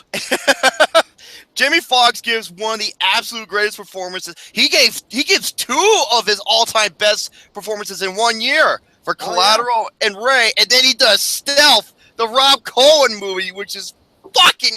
Rob Cohen is unbelievably bad. I'm not a huge fan of Rob Cohen myself. Oh fuck, he's only done what he did one movie that was really good, and it was it's called Dragon, a Bruce Lee story. That's it. I couldn't believe he did that movie. I thought you were gonna say that other thing we did with the word dragon in it, Dragon Heart. No. But yeah, that was the list of the 15 terrible movies actors did after winning an Oscar. There were some people missing there, like Cuba Gooding Jr., like you said, and Natalie Portman. Mm-hmm. I know there's a couple more. I'm trying to think who else. As well. Michael Caine couldn't accept his Oscar for Hannah and Sisters because he was too busy filming Jaws: The Revenge. Oh, wait a minute. Sandra Bullock. No, that was the same year. Exactly. Wait, he was the reason we had the Fast and the Furious movies. Here's the problem. The first 3 movies fucking suck. In the first Fast and Furious film, dude, it's a ripoff of Point Break. Oh, MC Deadpool. Charlize Theron, after doing Monster, did Aeon Flux. Oh my god, that's her worst movie. I share that sentiment. So yeah, overall decent list, but there are some, big ones missing. Right. I was hoping for Halle Berry to be higher though. Oh man. But anyway, that was a list. Now for another thing I have is a recurring segment. Back to this recurring segment I decided to bring to Flicks with the Dicks. Jerome, what was it again that you Blu-Ray Brett. Yes. I have unlike last time where I had like 9 Blu-rays to show. Well, yesterday I went to a dollar store and I bought 4, only 4. The first 3 are Disney films, by the way. Oh man, Pepsi Man's gonna fucking lose his mind. That doesn't surprise me. The first one I have is, a duplicate of a Blu-ray. I decided to buy this Blu-ray again, and I have 2 copies of this movie. First one is Jon Favreau's Jungle Book. Oh, love it. But I bought this movie again. Why? Well, here's the thing. To all the people who are interested in collecting Blu-rays, here's some good advice for you. Don't ever buy from Redbox. Oh. Look, the shitty plastic white case here. Absolutely god awful. I have no idea. I have no idea what Redbox was thinking. Fuck those cases. And you know what else I got the exact same day in that shitty ass case? No. What do you got? The Nice Guys. Oh. You're next. I'm buying a better copy of you. Oh, you. Like I did with Jon Favreau's Jungle Book, which, by the way, is one of the best remakes ever made. Yes. Absolutely. I think it's better than the original. Oh, yeah. And I'm always going to call it Jon Favreau's Jungle Book, like I did with Kenneth Branagh's Cinderella and Paul Feig's Ghostbusters. Yeah, I'm calling Paul Feig's Ghostbusters because that movie fucking sucks asshole juice. Paul Fig Newton. There you go. All right, next up is another Disney movie, and that is last year's Zootopia. Love it. Nice pick. This is a great animated film with a great chemistry with Jason Bateman and Jennifer Goodwin. Yeah. I love their back and forth banter with each other. Yeah. And this is a really mature Disney movie. Yeah. And I gave this movie an 8 out of 10. Yeah. What, for Zootopia? Well, my only problem is it's the problem that Double Nine had with Okja. Yeah. With what? I thought the message was a bit preachy at best. I thought it was handled a bit preachy, like I have with a problem I have with a lot of Disney movies, that sometimes their messages can be handled a bit too preachy. You know what I preach? I preach the good word that pussy is the best thing ever. Be quiet, Gary. And why you sound like you're sleepwalking? Go ahead, Brett. Continue. And yeah, Zootopia is a great film, and I did predict it was going to win the Oscar, but you know what? Fuck that category this year.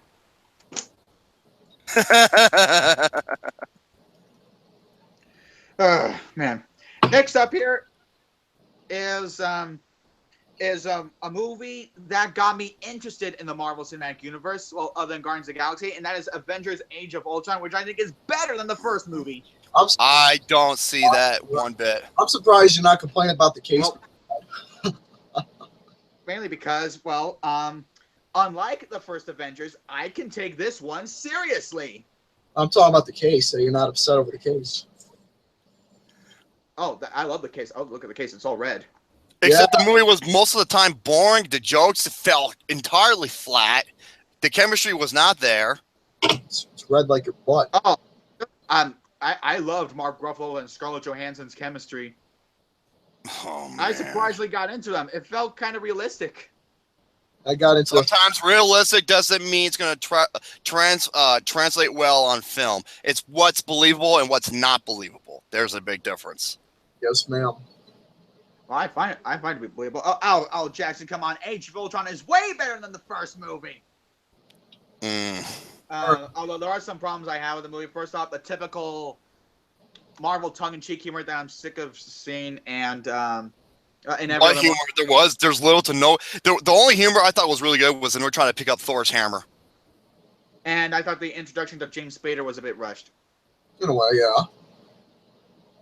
But other than that, thanks to this and Guardians of the Galaxy, I got really interested in the Marvel Cinematic Universe. Very nice. Oh, yeah. And the last Blu-ray I have here is not a Disney movie. Oh, really? Can I guess what it is? Is it a porno? No, I don't buy that shit. Well, it's on the internet. Well, that's what the internet is for, Gary. If I want to buy a porno, I watch Boogie Nights. Oh, wait, I do. That's my favorite Paul T. Anderson film. Either that or Shame. But anyways, the last Blu-ray I have here to show is The Place Beyond the Pines. Oh! I love this movie! I fucking love it! I love this movie! Hey, Mr. Casual, fuck you! That's an independent film, motherfucker! And guess what? That has Ryan Gosling's best performance. Bradley Cooper should have been nominated for this fucking movie rather than, what was that other movie? Yeah, American Husky ass, more like it. That's my favorite movie of 2013. It's not better than The Place Beyond the Pines. Place Beyond the Pines is a terrific movie, like American Hustle. I actually did like American Hustle. And MC Deadpool. I thought Winter Soldier was okay at best. Oh, you son of a whore! What? I thought it was okay. I thought it was my number 11 best film of the year. It almost cracked my top 10. What beat it out? Guardians of the Galaxy. Yeah. Oh yeah, Guardians of the Galaxy is way better than Winter Soldier. Hilarious, actually. But Place Beyond the Pines is a terrific. It's phenomenal film. It's a film that it's not black or white. It's shades of gray. You can understand everybody's motivation, and it involves 3 storylines, and they're all connected, and it is fucking phenomenal. Bradley Cooper, to me, this is still his best performance and his best movie. Yes, ma'am. Really, I thought Silver Linings Playbook is. His best movie, well, his best performance, I can see that. Best movie, Place Beyond the Pines, and Ryan Gosling. I thought he was over. I think he's so overrated, except for this movie. This movie, I was just like, this is the role he should be memorized for, not for fucking Drive or La La Land. Uh-huh. I have them both on Blu-ray, by the way. And the same director who did that movie, I think he did Blue Valentine. Oh yeah, Blue Valentine, excellent movie. Uh-huh. I need to get that on Blu-ray as well. But Place Beyond the Pines is an excellent movie. In ways, it kind of reminds you of Hell or High Water because, yes, Ryan Gosling's Robin Banks, but he has reason for that. He does. Well, don't spoil nothing. He does for a reason. And it's like I said, this movie's not black. If you look at this movie in a black and white perspective, then you're not looking at the movie right. You got to look at it from motivation speaking. Yes, ma'am. MC Deadpool. The Notebook. That's the only Nicholas Sparks movie that doesn't make me want to slit my wrist. I can give you that. Yeah, except that director did two of the worst films I've ever seen in my entire life. John Q and The Other Woman. And guess what he's doing next, Jerome? A remake of Roadhouse. Oh, for fuck's sakes, dude! And guess who's going to be the star of Roadhouse, the remake? Is it Ronda Rousey? Yeah. I have no fucking faith in that director. He's fucking garbage. But The Place Beyond the Pines, like I said, is an excellent movie with all great performances. Even Ray Liotta, who... Oh, I love him in the movie. You know, I find to be funny. He plays... His character is a corrupt cop, and his name is Pete. Just like in another movie where he played a corrupt cop named Pete. Unlawful Entry. Was it Narc? Unlawful Entry. Oh, yeah, it is a dark film. It's got Kurt Russell in it. Have you seen it? Mm-mm. Oh, it's an excellent movie, and Ray Liotta gives one of the best performances of his career. Who should have been nominated for Best Supporting Actor that year. But anyways, Place Beyond the Pines is an absolutely terrific movie. You haven't seen this movie, and I love this movie. You like Derek C. and France so far with Blue Valentine, then you're gonna love this movie. This is an excellent movie. I love it so much. My number 4 best film of the year. I could not speak any more praise for it. It's a tour of the force of a character and story driven movie. Oh yes, absolutely love it. Really terrific movie. Ryan Gosling gives one of the best performances of his career. I think it is his best performance. Really? All right. Oh yeah, Place Beyond the Pines. That's it. And those are my Blu-rays. I think that does about it for today's episode. Gary? Not really. I got a couple more topics I got to go over. Oh, you do? Oh, I'm sorry. Yeah. Yeah, I got a movie review, and I got a top list I'm gonna do. Then I got to do one quick review of some that just hit me that I'm not too happy with. What do you mean? What is it that you're not? I want you to go over that first because that's got me intrigued. What are you not happy with? I'm not happy with the factor that they're planning on doing a sequel of Step Brothers. No! No! Fucking no! I'm not happy with that whatsoever. God fucking damn it! That is one of the worst fucking movies ever. What the fuck do people see in that movie? I'm not happy with the fact that Step Brothers 2 has been discussed, says Will Ferrell. Basically, here's what it says. Step Brothers is one of Will Ferrell's, I'm not going to say this word because it's not popular, Will Ferrell's films, and it might yet get a sequel. The 2008 comedy Pit.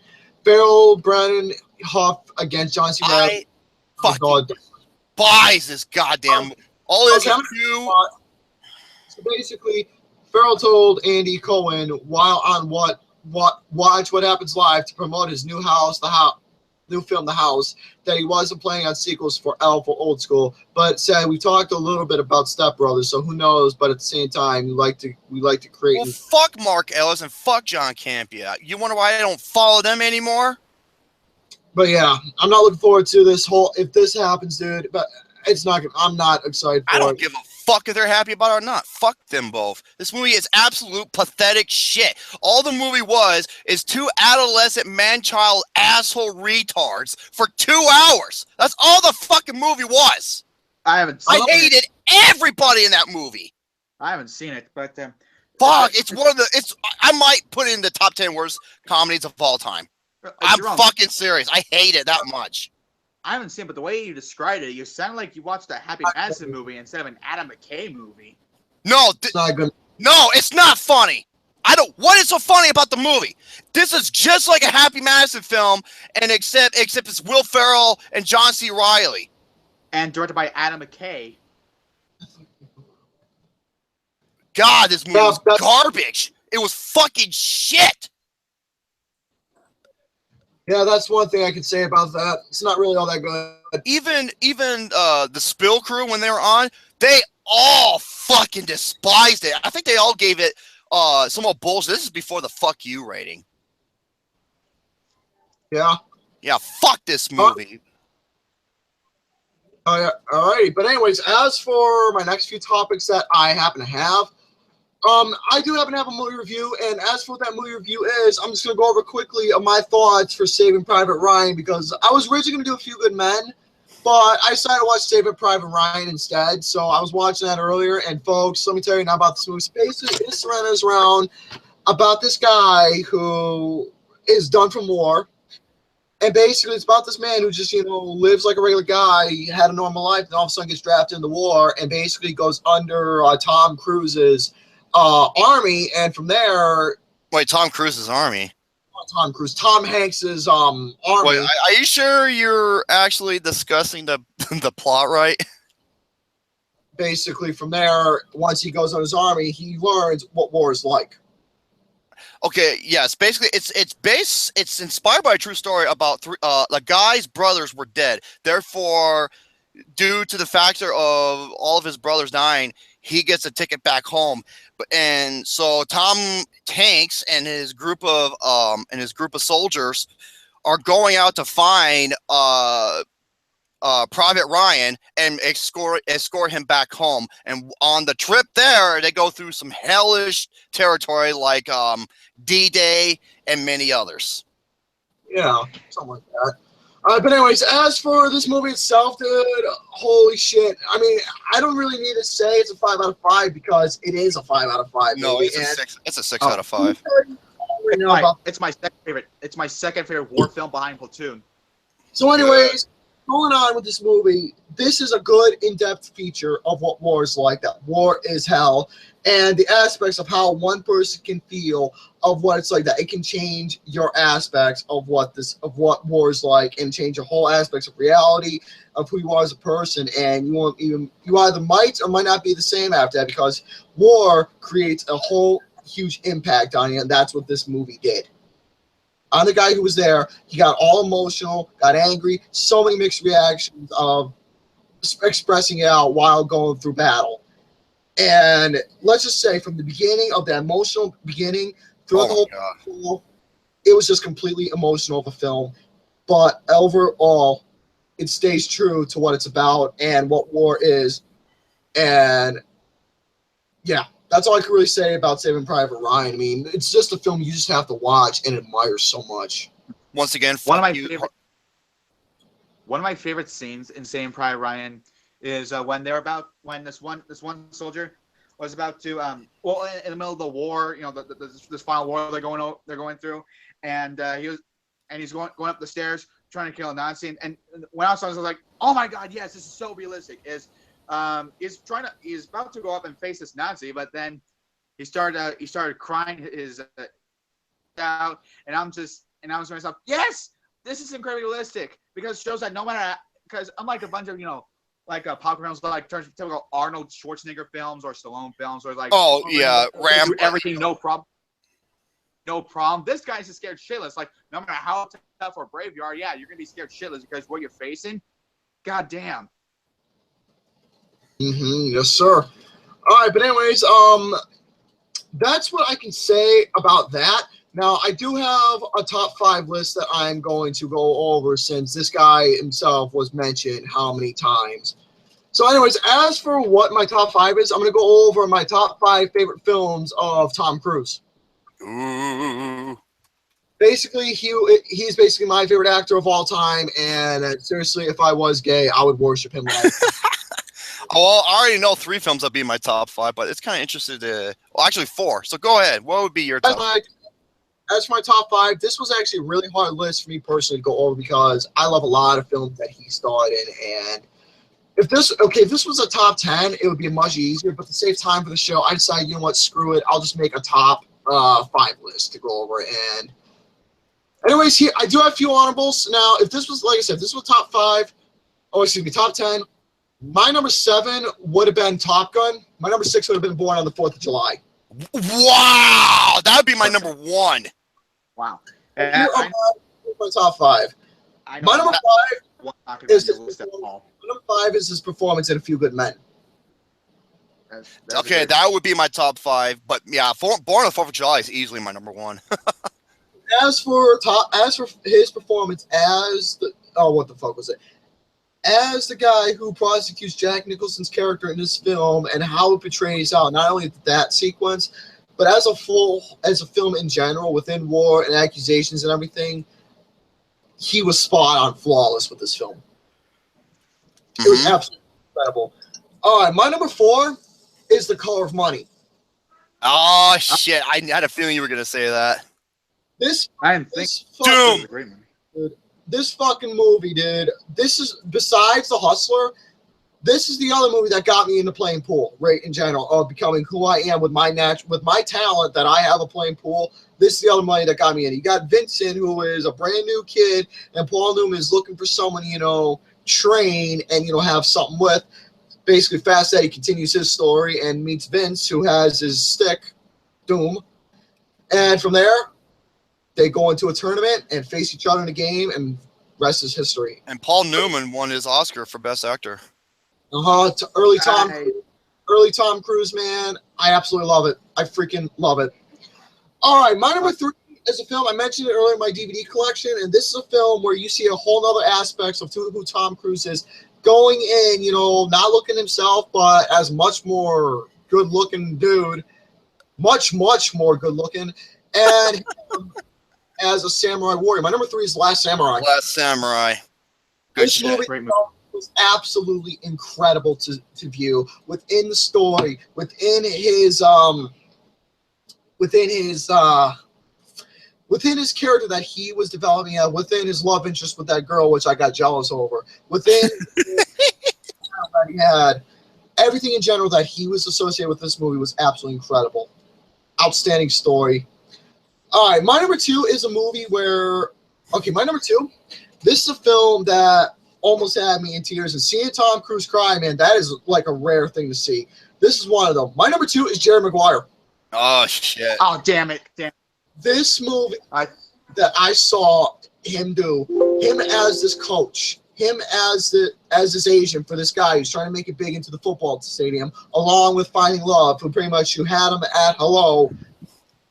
It was truly a film to watch and a beautiful, beautiful story. You complete me, and I love how Lego Batman movie, does a parody on that due to The Dark Knight. Hey, Gary. My number 1. Show me the money.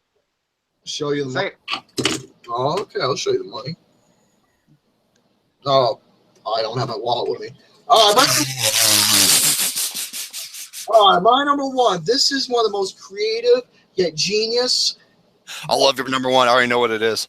My number 1 is one of the most creative, one of the most ingenious, and one of the most outstanding, pretty much overlooked films I've seen. And this film really defined, Tom Cruise's best appeal of, going from as this sergeant, then gets killed over and over and over again. That's my number 2 of all time. That's my number 2. Until he learns exactly, what the hell is going on and how he's got to stop it. It's like pretty much this movie's like a real life video game of a film. My number 1 is Edge of Tomorrow.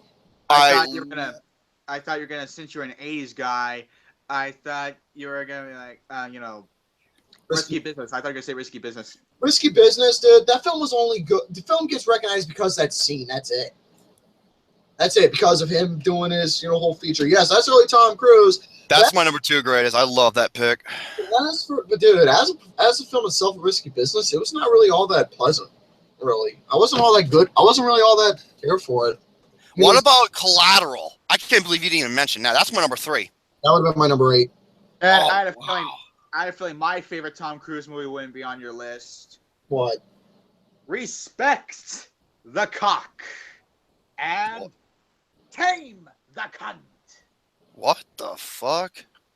Magnolia, my favorite Paul Thomas Anderson film. That one. Oh, Tropic Thunder. That's another one. That's the one that won me over with Tom Cruise because I couldn't stand him in his bullshit. And then he did that role that I didn't know that was him. When they realized that it was actually Tom Cruise, I'm just like, he won me over. Yeah. But yeah, folks, that is my top 5 list of my favorite Tom Cruise films of all time. Now, this is favorite. If I did a top 5 best, then it would be different. But overall, Color Money would easily be in the top 5 still. I was gonna say Color Money. I thought if you're doing your favorite, I thought Color Money was gonna be your number 1. No, there were other films that he was phenomenal in that was high. Like I said, this was my top 5 favorite. If I did top 5 best, then 4th of July would be in the best. This is just the favorite. There's a difference. Mm-hmm. So overall, folks, that's gonna do it for this episode of our Flicks with the Dicks. I hope you folks have yourselves a nice 4th of July. Enjoy the fireworks. Enjoy the cotton candy. Enjoy being independent. Enjoy being an American. And just enjoy being who you are. And I hope you all have yourself a good holiday. Get yourself some pussy and fuck underneath the fire. So yeah, folks, that's gonna have to do it for me. I'm gonna go listen to Bruce Springsteen's Born in the USA, released in 1984. So you folks take care. Subscribe for more shit to come as always. Subscribe to the main channel, GTC Network. Subscribe to the Film Reviews channel. And if you want to be part of the network itself, the Facebook page, ask myself, ask the Dragoon Union. We will talk it over and add you in. So that's going to do it for me. So please subscribe for more bullshit to come as always. And ciao for now. Take away. All right.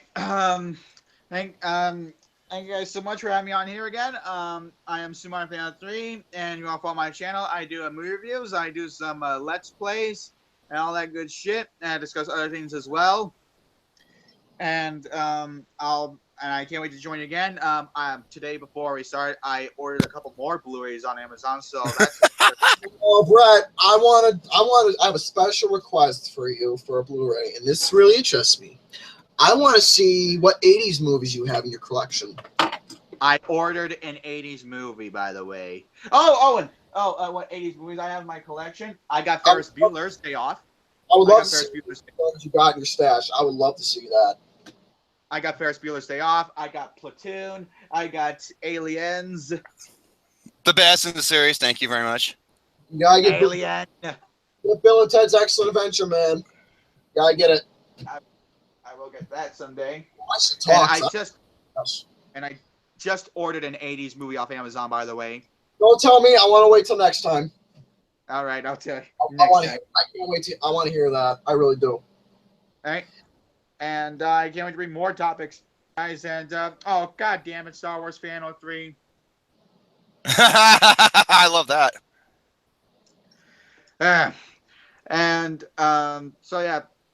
That's all I gotta say. And thank you guys for having me on here. And you take it away, Jerome. Absolutely. Thank you so much for all you people. Thank you so much for all you people listening in to this, and of course the replay. Tune us in for our next episode. For episode 13, we'll be returning back this Sunday at 8 o'clock Eastern, 5 Pacific. This is Remember Boy J Money signing off for Super Fan 03 and Mr. Garrison. Until this Sunday, stay tuned. And once again, motherfuck Step Brothers, if they make a fucking sequel to this, I'm gonna burn it to fucking dirt. Gosh. Catch them? I want to treat it like they do the Happy Madison's production. Launch it with a fucking nuke until it dissolves in the wind.